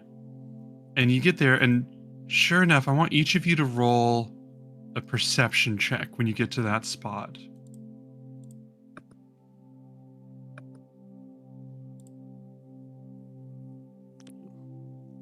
$12. 18 for Craren. Mm-hmm. 20 for Kiki. 22 for Callista. Ooh. We just have to be 22. better. Euphemian is Sorry. just so crazy for Arcades right now. Oh wait, I'm sorry. He's 21. fussing. 21. My math was off. Kiki and Callista find their way, or everyone's sailing. I would say actually Craren, everybody but Euphemian.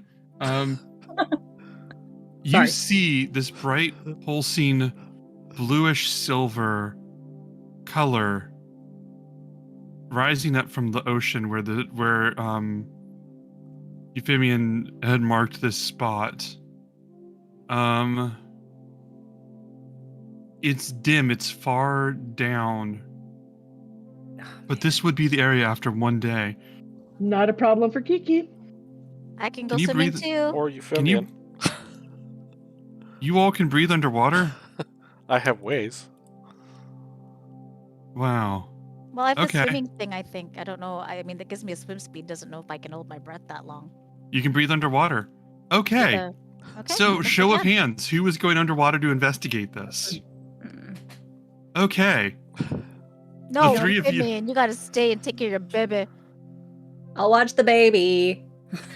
Oh no, Bull Bug's first babysitting job. That's right. He's an uncle now. He has to take care of the baby. As you head down, each of you diving, swimming lower, I need each of you. Well, hold on. Yeah, no, you guys have no problem getting down there. You move down and you see as you're moving through the water, dark and vast, and I am tempted to describe things you see down here. But I will say that as you swim lower, you see this bright glowing bluish silver emanating, almost calling out to you. Beautiful. And you see that here, on a rise of the bedrock below, is that the right term? Seabed. You see this large blue meteorite struck in. And all sea life, as it is wont to do, has learned to move on and ignore it. But it is glowing this light. I want each of you to make an investigation check. I should have given someone Bardic. 5 for me. 13. 19. Euphemian, Kiki, this is nothing you've ever seen in the ocean before. Euphemian, you can recognize something valuable the moment you see it, even if you don't know the immediate details. Craren, you have a life that has definitely guided you to know what is valuable on site and what it can be and how much it can sell for.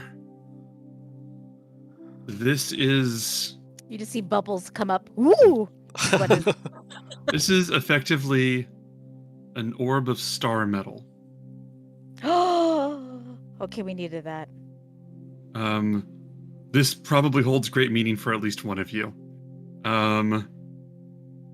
It will take an athletics check to bring it up. If two of you do it, then the stronger person can have advantage. Oh, Kiki, for sure, I'll help you. I'll supervise. Kiki. So does that give me advantage? Yeah, you have advantage on your athletics check. That's a 15. It is extremely heavy, and 15 is exactly what you need as you are able to, with Craven's help, lift this and pull this up. I'd like to point And- out as I'm helping that I'm saying, I'm helping. Yeah. Can you speak underwater with this? No, but I'm probably just say mouthing it. as you move up, and Kiki, what are your thoughts right now on this, if I can ask? Definitely reminiscent of my childhood being underwater slightly, although I don't know if they're actual memories or if they were dreams or if there was just descriptions told to me. Also bizarre because it has been a very long time since I've been this deep. And even more bizarre because I've actually never found a meteorite underwater either. Yeah. And my thoughts are just going, okay, so what the heck are we doing with this? Wait a minute, I think I remember hearing something about this, but it's not clicking yet. Excellent. Once we pop to the surface, I'd like to, I don't want to shout it, but I want to tell them what it is as we're popping up out of the water. All right. Just like blah, blah, blah. You come out and you shout that this is star metal. No, I'm not shouting it. I'm telling it. Are you telling it? Sorry, I thought you were shouting. Sorry. No, You're telling it, no. You're telling it.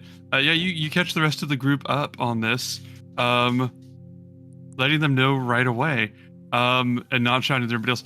The rest of the group, Bulbug, Pythor, Kyra, Laureus are all really. Chandris are all watching out of curiosity. When you are, when you're pulling this up, but you can pull it aboard if you like. Chandris goes, "That's quite the find. Was it worth the time?" I hope so. I didn't realize you could swim. I grew up on an island. I mean, anybody can swim once you're thrown into the water.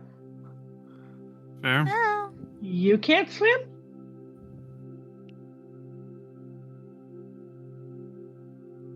Chandris just looks at Krayarid.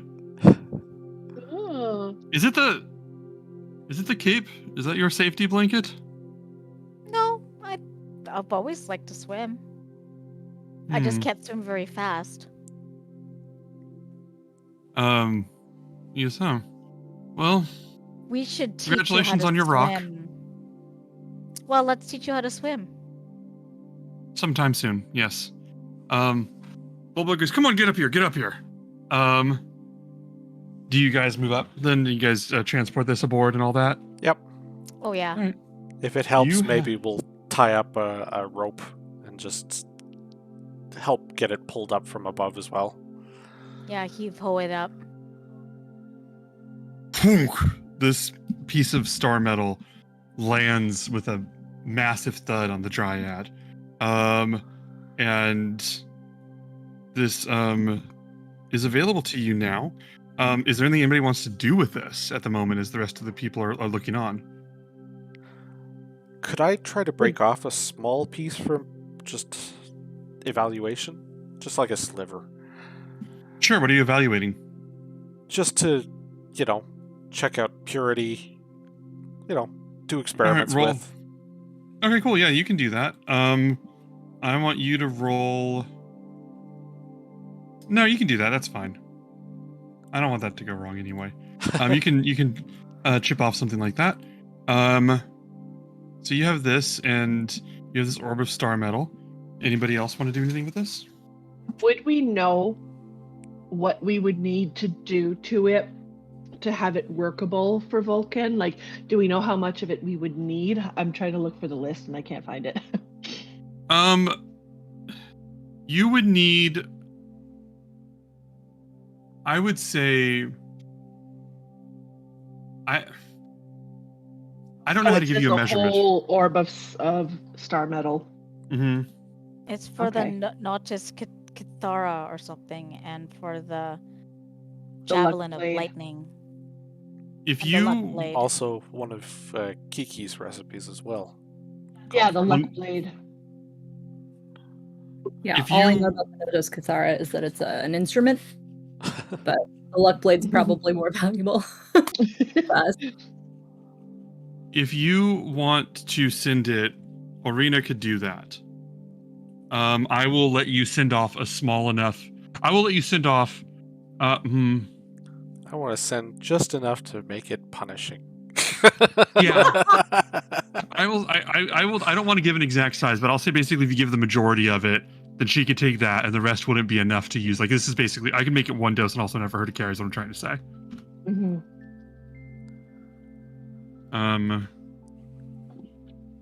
Yeah. Yeah, the Katara and the Luck Blade are the two things. So for those of you that are not Javelin up of to lightning. Yeah. those of you that are not up to date on this part, basically Kiki has specifically unlocked some recipes for some literally god tier items, but needed to find some missing ingredients. And this one has been here and has been claimed. So Kiki can maybe make some cool stuff. Mm-hmm. Amazing.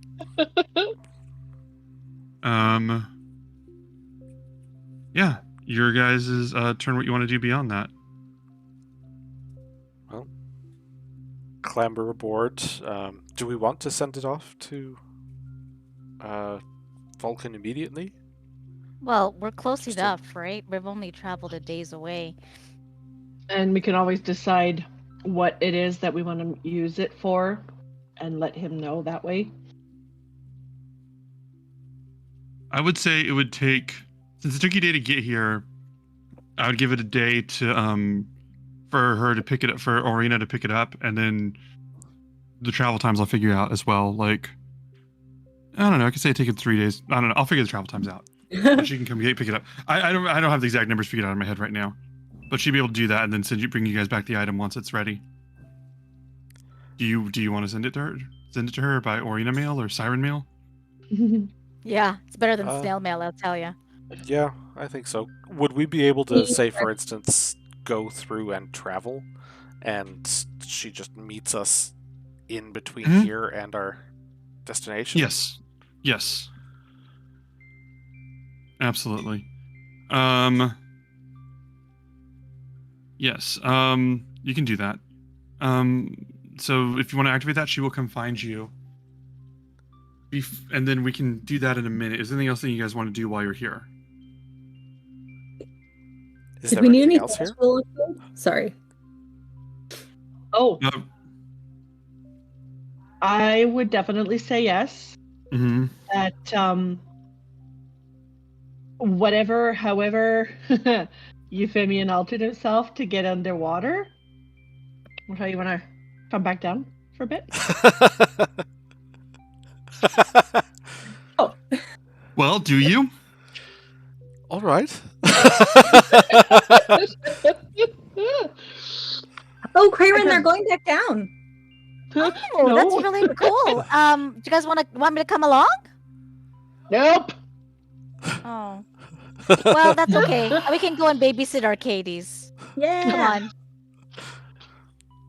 Oh my gosh. We'll over his Black. eyes again. Absolutely amazing. Cool. So they are down there having their own adventures. They're having fun down there. Yeah. Down Well, and I it's also- better, down where it's wetter. Take it from me. No. Reed, I need you to ban Reed from chat.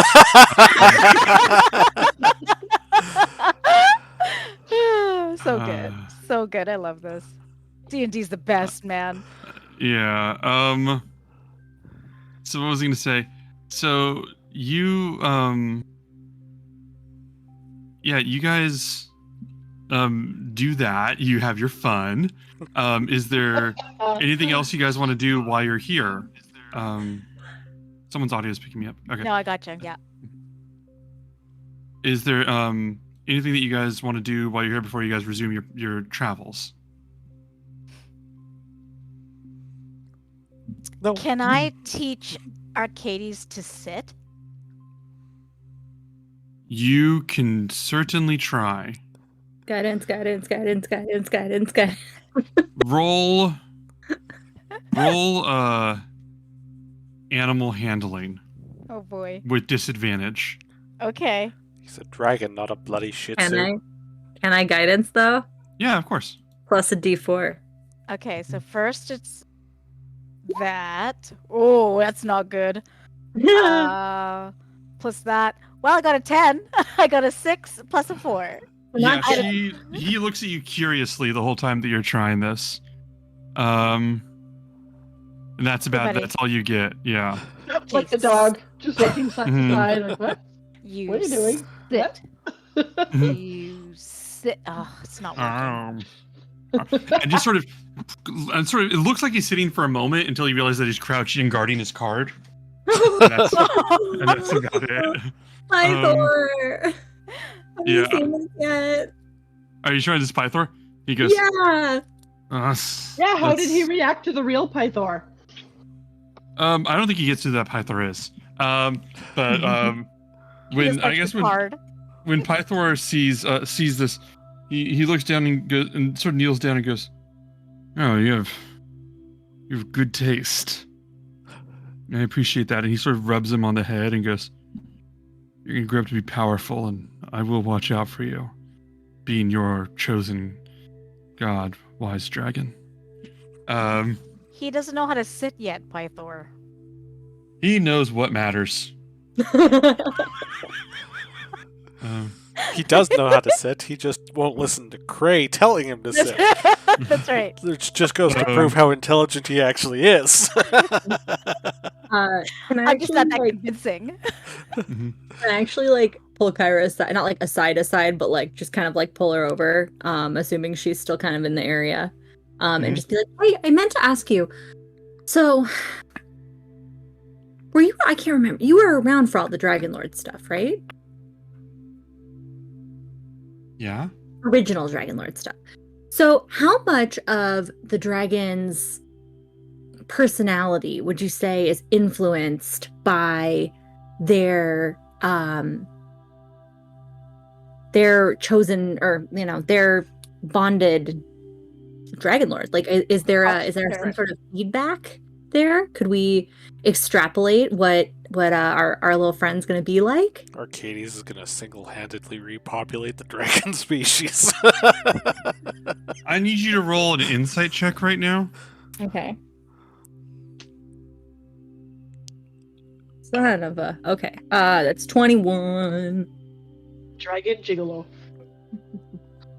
You have never seen Kyra more tense than when you ask this question. And she's sort of like tenses up and she goes, "Well, I mean, when a dragon and with the Dragonlords, whenever they were teaching one of their dragons something, I mean, the dragons trust them, and that's they take after them. So there's the sense of responsibility to that, and they can definitely be influenced by it, and they could definitely, dragons are really intelligent. I mean, they're really smart, but they often get, if you bond to one like that, that's binding their hearts together. So that makes it so that they'll give them a level of trust and consideration they don't normally give most people. Okay, but it's not like a magical sort of like soul tethering, like. Well, no, they get to be themselves. Like, okay, that was kind of what I was getting at. Was like, is he gonna like collect books just because Euphemian collects books, or like, can we? Only if he turns out to like them, but that's his choice. Okay, cool. Talking about free will a lot the last couple days. I don't know what that means. Oh, just with you know what? That's her arc. And she goes, "Yeah, so I just hope that Euphemian really appreciates the gift he's been given you now." Oh, I'm sure he does.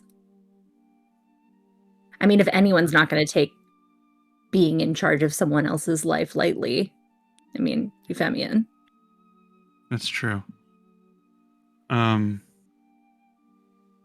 And she goes, "So are you excited for the new island?" I'm terrified, honestly. Right? Yeah. I don't know what to expect at all. I mean, do you have any stories about this constellation you're going to tell yeah, us? but it's not. Yeah, but it's not nighttime yet. When it's nighttime, I have stories for you. Also, Euphemian and Kiki are missing, and I mean, I'm sure they'll come back. But once they come back, I got to tell them the story too. Yeah. No, Yeah. I forgot because it's been a while since we've gone toward a constellation, so I just remembered. I know. I have not got to tell you all a story in a while. I'm excited. Is there Are anything you else you hearing want to ask? Oh, sorry. No, I'm go just on, go. saying. I was gonna say all you hear in the background is like, okay, Arcades, you know this. Sit. We gotta teach your daddy that you can know stuff. Sit. Sit. That dragon is just getting more and more. I think he's like watching you and like tilting his head and trying to understand. Like, what? I think eventually, whenever you say sit, he starts to sort of chirp back at you, like he doesn't know what you're saying, but he's trying to contribute to the conversation. It's so cute. Oh my god. Yes. Oh, So my niece cute. just learned her first words, and like that is exactly how I'm feeling about the thing that she's Oh, that's fantastic. Fight the power, little man. Sit. Yeah. Ah, ah. I'm just gonna like lean over to Kara and be like, I mean, I'm not gonna lie, I'm a little disappointed he didn't pick the Satyr card, but I'm glad Pythor's happy. No, it's just it proves that like destiny's what you make it, because I mean he's part of an epic story and he doesn't even know it yet. It's just I mean he'll figure it out. Also, I did notice you put the Satyr card there. That's bold. I just wanted around 10. I just wanted like an even 10. And like, some people don't want to worship the gods. So, give him another option. Okay, Callista. Okay. I didn't say it was me. I worship. I do. Well. Snark. Shall we raise show of hands, are we okay moving ahead to tonight? Yep. Night. Allie, are you okay? Did you poke yourself? Poke myself in the eye with my pen. I was really enthusiastic. Oh my god. I adore you. What was it? Oh shit. I missed this. Okay. So, sorry, I missed something. So, night falls. The stars are out. The heroes and your allies are on board the ship. All seated on the deck as Kyra stands at the helm, almost doing like a one-woman show, a one-goddess show.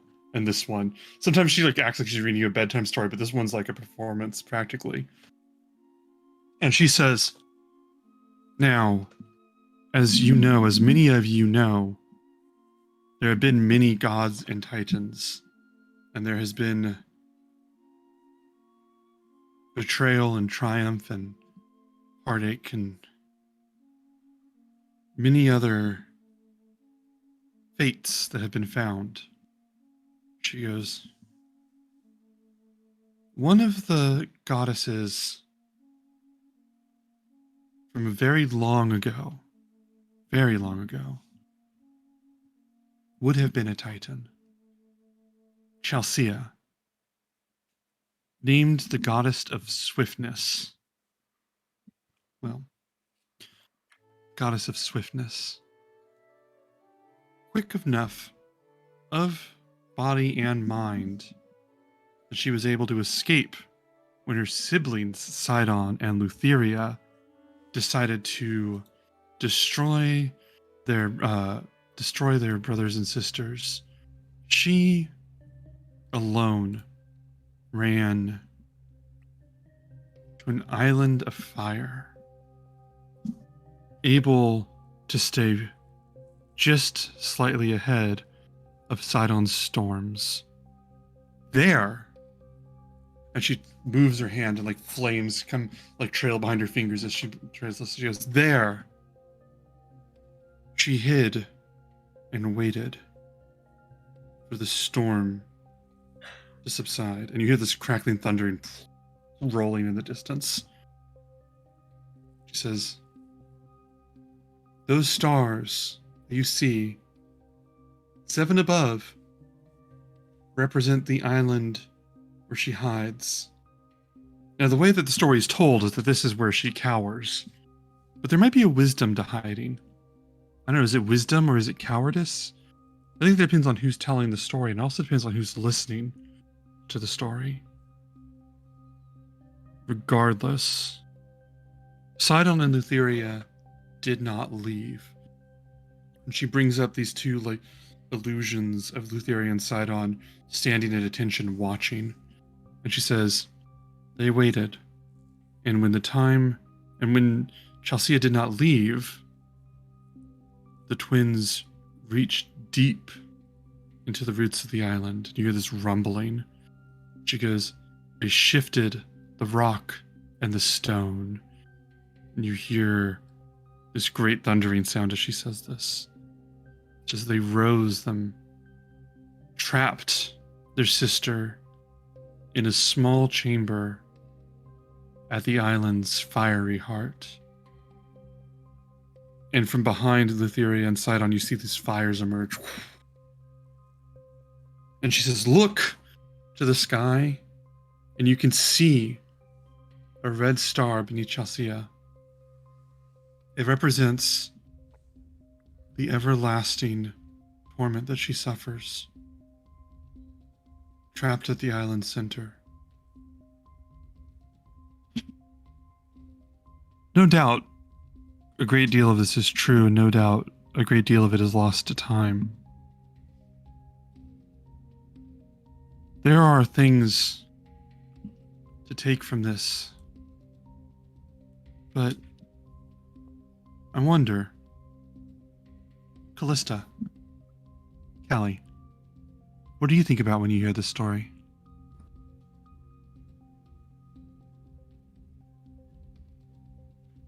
I mean, it's sad, right? Like, she tried. I'll look at you, Fabian. She cast silence on you, Fabian. She tried to run and looked for safety, and now she's eternally tormented. That's by her own family. That's, some might say that's a fate worse than death. Do you feel sorry for her? Yeah, a little. That's true. Okay, Rin, what do you think about when you hear this story?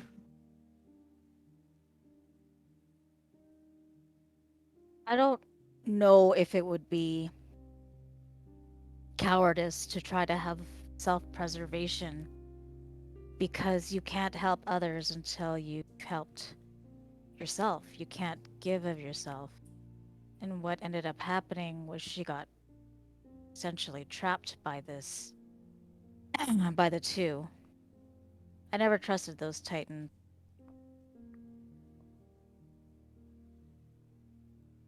But I would like to help.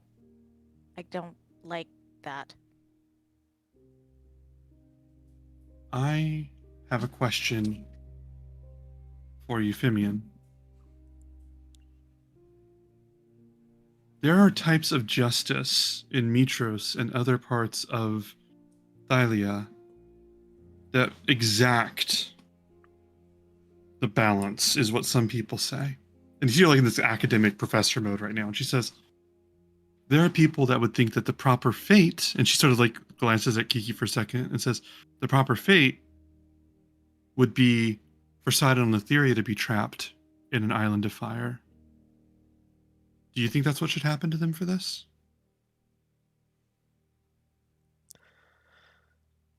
Eye for an eye, tooth for a tooth. I don't think anything is really served by punishing someone for the sake of punishment. Mhm. As much as I feel for her, I don't think anything particularly would be served by trapping the Titans eternally for agony. Certainly some punishment should be exacted, but I'm not sure that I would say lock them in torment. I think there needs to be some basic amount of respect for the individual. And she sort of sits down and puts her arms around her knees, and she says, Kiana, do you think there's any lesson that we can take from this story? Families are messed up. They are. Barthor goes, isn't that the truth? And Kyra goes, yes, it is. Good lord, is Just- it ever. I don't know about you guys. I had a good mom and dad. Shut up, Cray.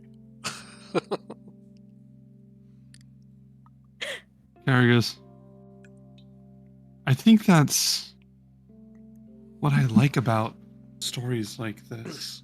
And she gestures to each of you one time. She says, one of you thought it was sad and felt those emotions, and one of you thought about the wisdom of what she did, and with another one we can discuss the justice and morality of the story, and someone else related it back to their own life and families, and there's so many different things to take from this. When I learned this story, I learned that I needed to be careful. And I saw it as a warning, and that sometimes, as fast as you can be, you can't outrun what's coming.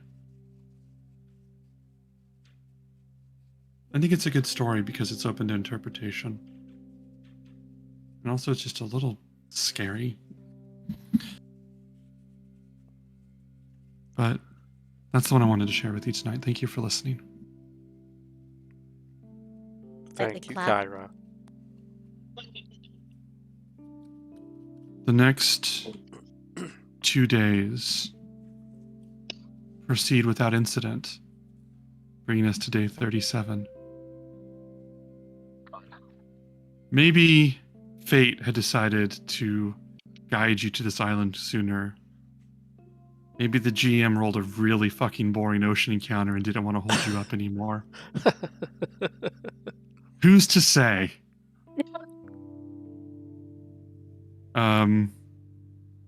Could we say during those 2 days that, God, I was about to say Jen, Kraid does like some sacrifices to, I mean, there's not much he can give. He doesn't have a whole heck of a lot, but maybe he'll like burn some bacon and like give it to, and put it that in like with the gods and the Okay. Titans, very begrudgingly, but he'll do it.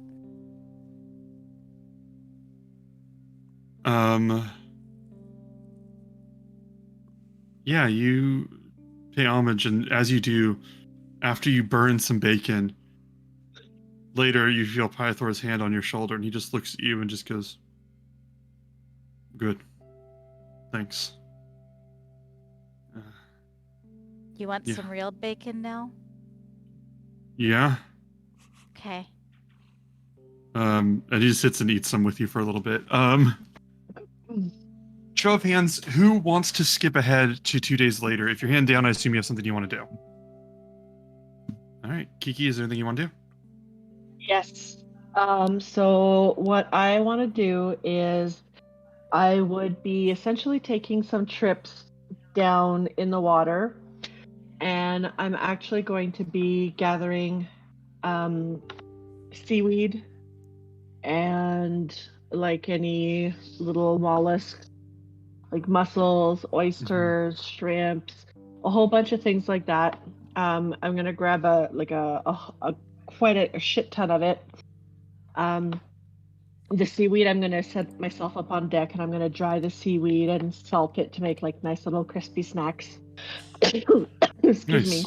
I will obviously have some for our dinner as well, of course. Pardon me.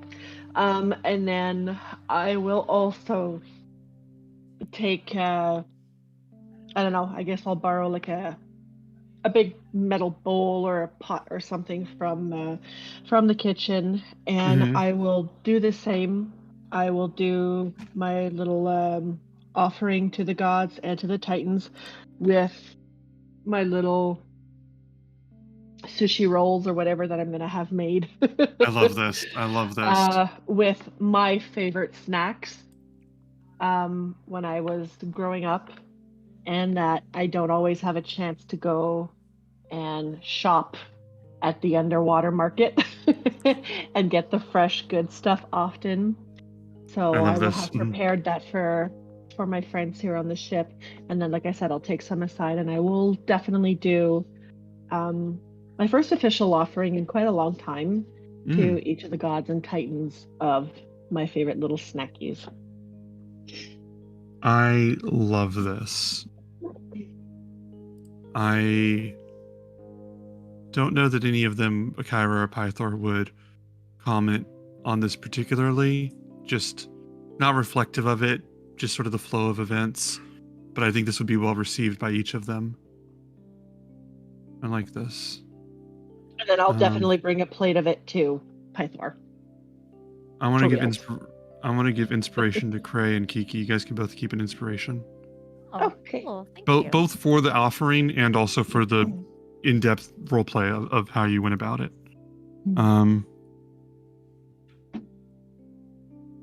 2 days pass, would I and be then able to... Reed does something. Sorry. Just No, go ahead. make mention of something while I'm there. Sort of over the next couple of days, I would be reading a lot to Arcades. Mm-hmm. Little storybook. It's all porn. I have not porn. This satchel here. That little pocket in the backpack I gave you to carry Arcades. Roll animal handling. Okay.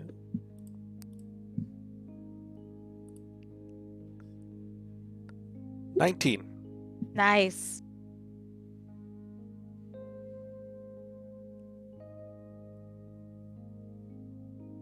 Arcades watches you intently while you're reading these stories. That's all I got for now.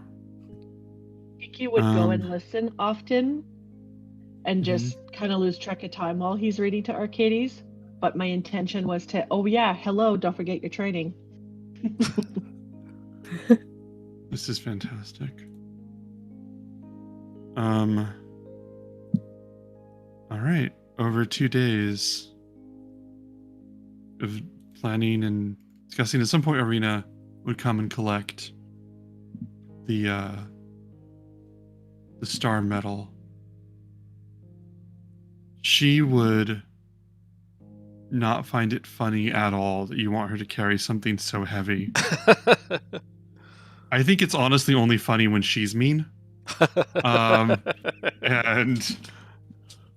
And so this she basically goes from like, oh hey, how are you wasting your time? Okay, I see you need my help already. That sentence, oh god, is kind of the general gist of her. Thanks so much for your help. Yes, of course. That euphemian snark, I love it. Bye, bestie. I'll tip her another 5 gold. Greetings, I see you have gold to spare. Use it Only wisely. for you. What's that? Only for you. Do you say that to everybody that can do things for you? Maybe. Only one way to find out. She takes the gold. What color is her Takes a skin? large... What's that? What color is her skin? I was thinking kind of pale. Why? For sunscreen. No. If her skin would have been blue, I would have asked her how she keeps such a nice hue. Mm. I briefly considered making this the siren for Reed's one shot, but then I realized that one had a personality that would be incompatible with what I want Orina to provide. But I seriously considered bringing her back for like a good while, and then I was like, I can't justify it. Oh my god. That would be a fun crossover though. Yeah. And after a while, you guys get and see on the horizon the weather calms here. Almost not a cloud in the sky. Crystal clear blue water on a bright day, and a handful of smaller islands surrounding the landmass that you're getting to, where it is dense with tropical foliage covering nearly everything. And as you get closer, you can hear the cacophony of wildlife absolutely overwhelming this place. But I failed to mention the most prominent feature: a large black mountain rising from the middle of the jungle, the center of the main island, with smoke and brimstone rising from it. And as you see this, you've arrived at Fire Island, which was named before that happened. And I have to keep the name. I regret it as much as you do. I regretted it? What'd you say? I said, did I look like I regretted it? I might just rename it. I kept reading it going, God damn it. But then I'm like, maybe it's just me. Maybe it's not as awkward to use that name. And the second I used it, I saw your actually like, I need to change it. Start making jokes about the Fire Nation. This whole area, you quickly realize, is mostly surrounded by coral reef. But you would be able to find an inland. Let me change your map view. Oh, we haven't changed maps in a while. I don't know if the audience will see this. No.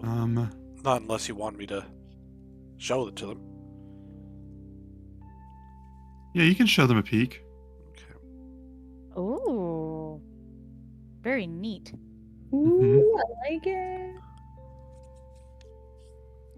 My gosh. It's like little lava coming out. Ooh. Right there. Right here. And you all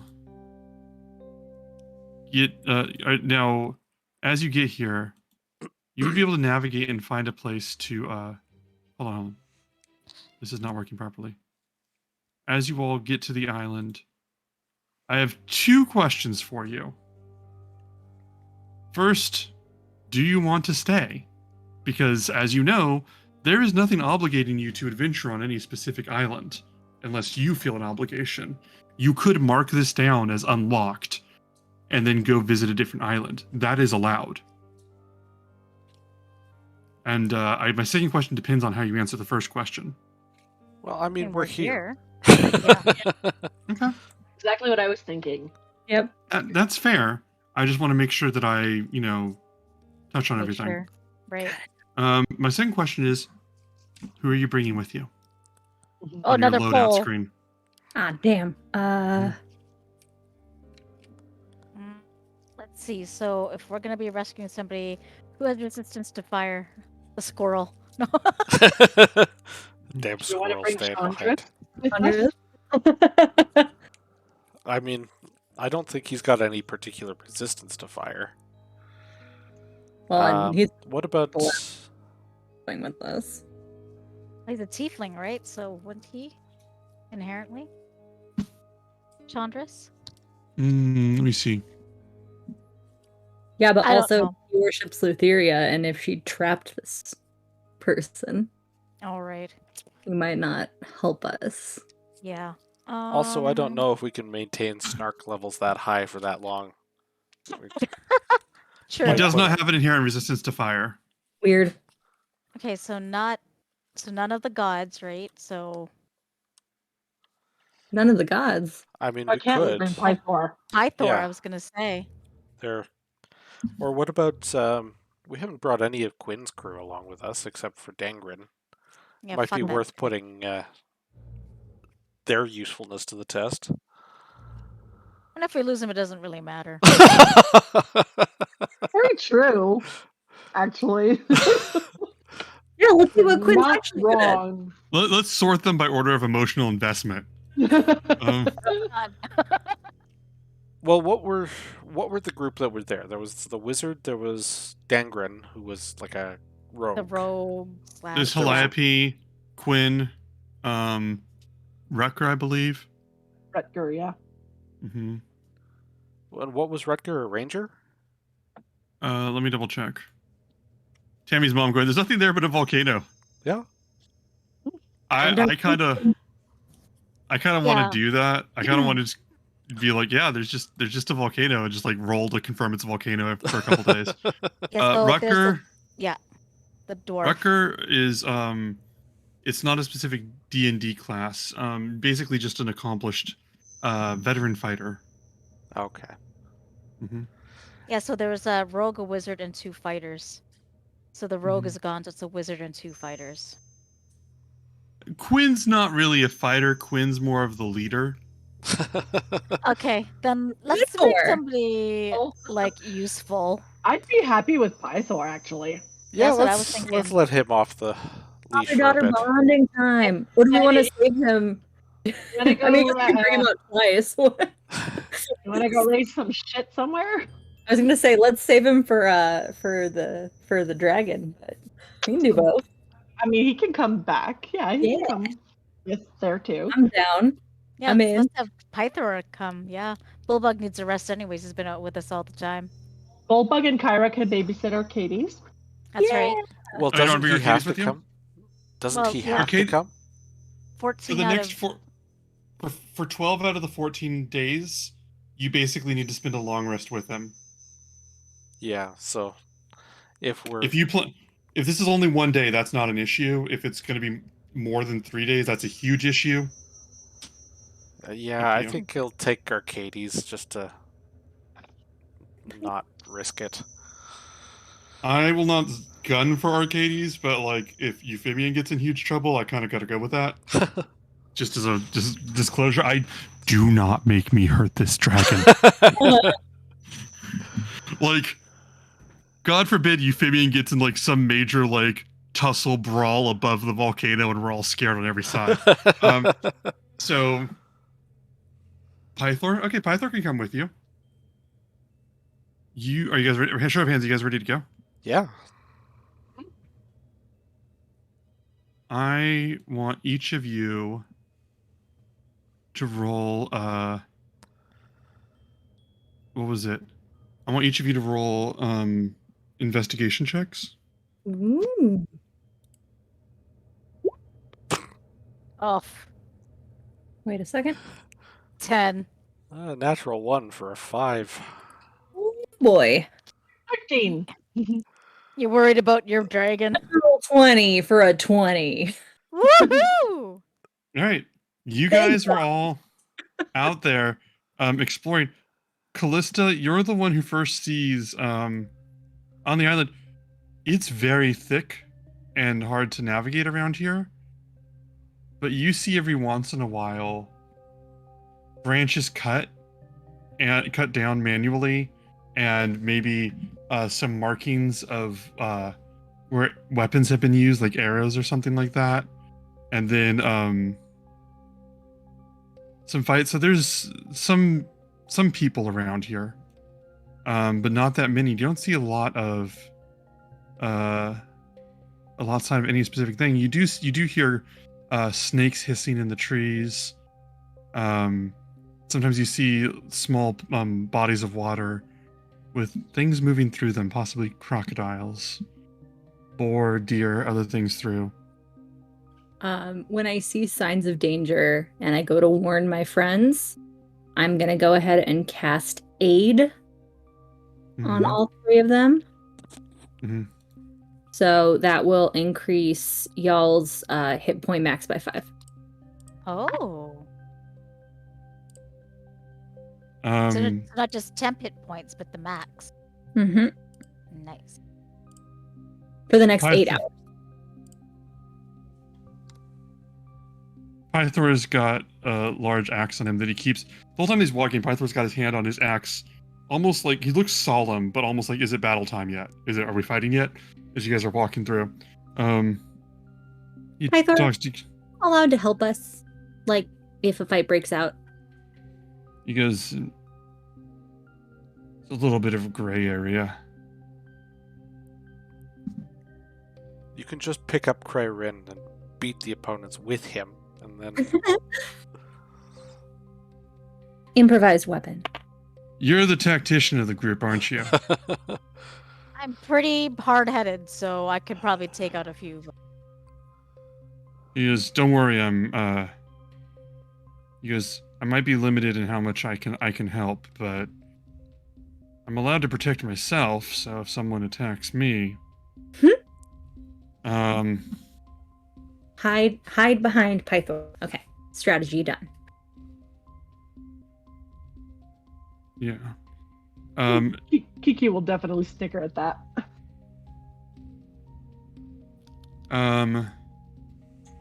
You hear, after you're traveling for a while, you hear a voice from elsewhere in the trees. Let me see your passive perceptions. 16. 17. I Or think. perception. No, that's insight. Oh, perception? 16. 16. Great. You notice a set of eyes, like 4 or 5 pairs of eyes, from in the distance, watching you for just a moment. They don't seem to be aggressive as much as just keeping an eye on you. Is there anything that you want to do first before I move ahead? We're being watched, and I just do a quick little like nod up there. I'm going to look up to where he was looking. Hello? As you say that, rustling and emerging from the trees and from the brush, you see a number of people with shields, swords, staff. One of them has a staff. A couple of them have, their shields have a large set of pairs of teeth on the top and bottom. And Like in a- they, Or like in a What? familiar way, or sort of, give me a moment on that, because sorry. they look, no, it's fine. When they look at you, the most distinct thing about them is their skin, green and scaly. And you see lizard folk looking at you. And one of them says, the one with the staff, the leader clearly says, are you here to help us? Because if you are, you'll need to speak to the queen.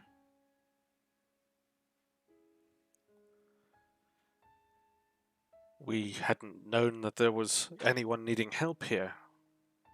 What can we do to help? That's understandable. Not everybody knows the role that they play. Not even she knows. Not even she can tell the threads she's weaving in fate. We have to keep our eyes open for it. But I believe that you were sent here. Thank you.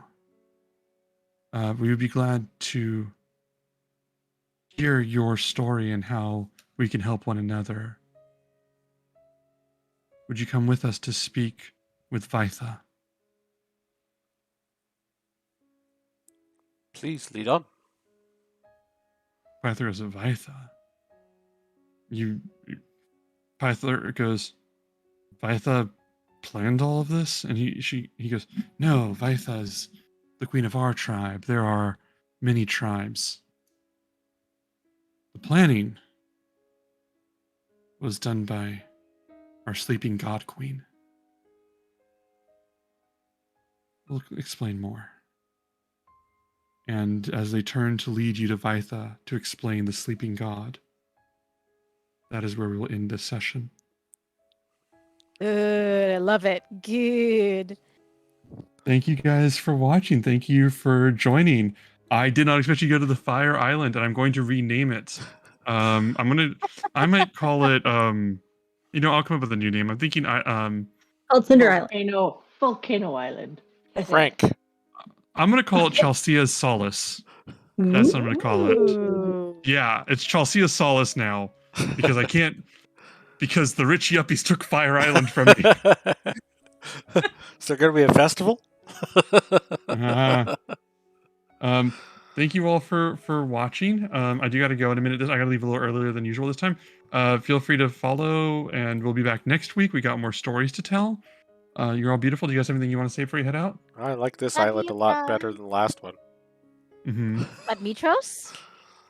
No, the Themis. No, I know. I'm kidding. By the way, Allie, you the reason I guys. was before I head out, the reason I was cagey about the Fang question is the shield design is not familiar to you or anybody else in the game, but it might be familiar to Reed. So Ah. I was thinking of Kiki's shield. I don't know. Once I realized the lizard folk were coming in, The shield. I had to do something for them. But I will see you all later. You guys have a good night, everybody. Thank you.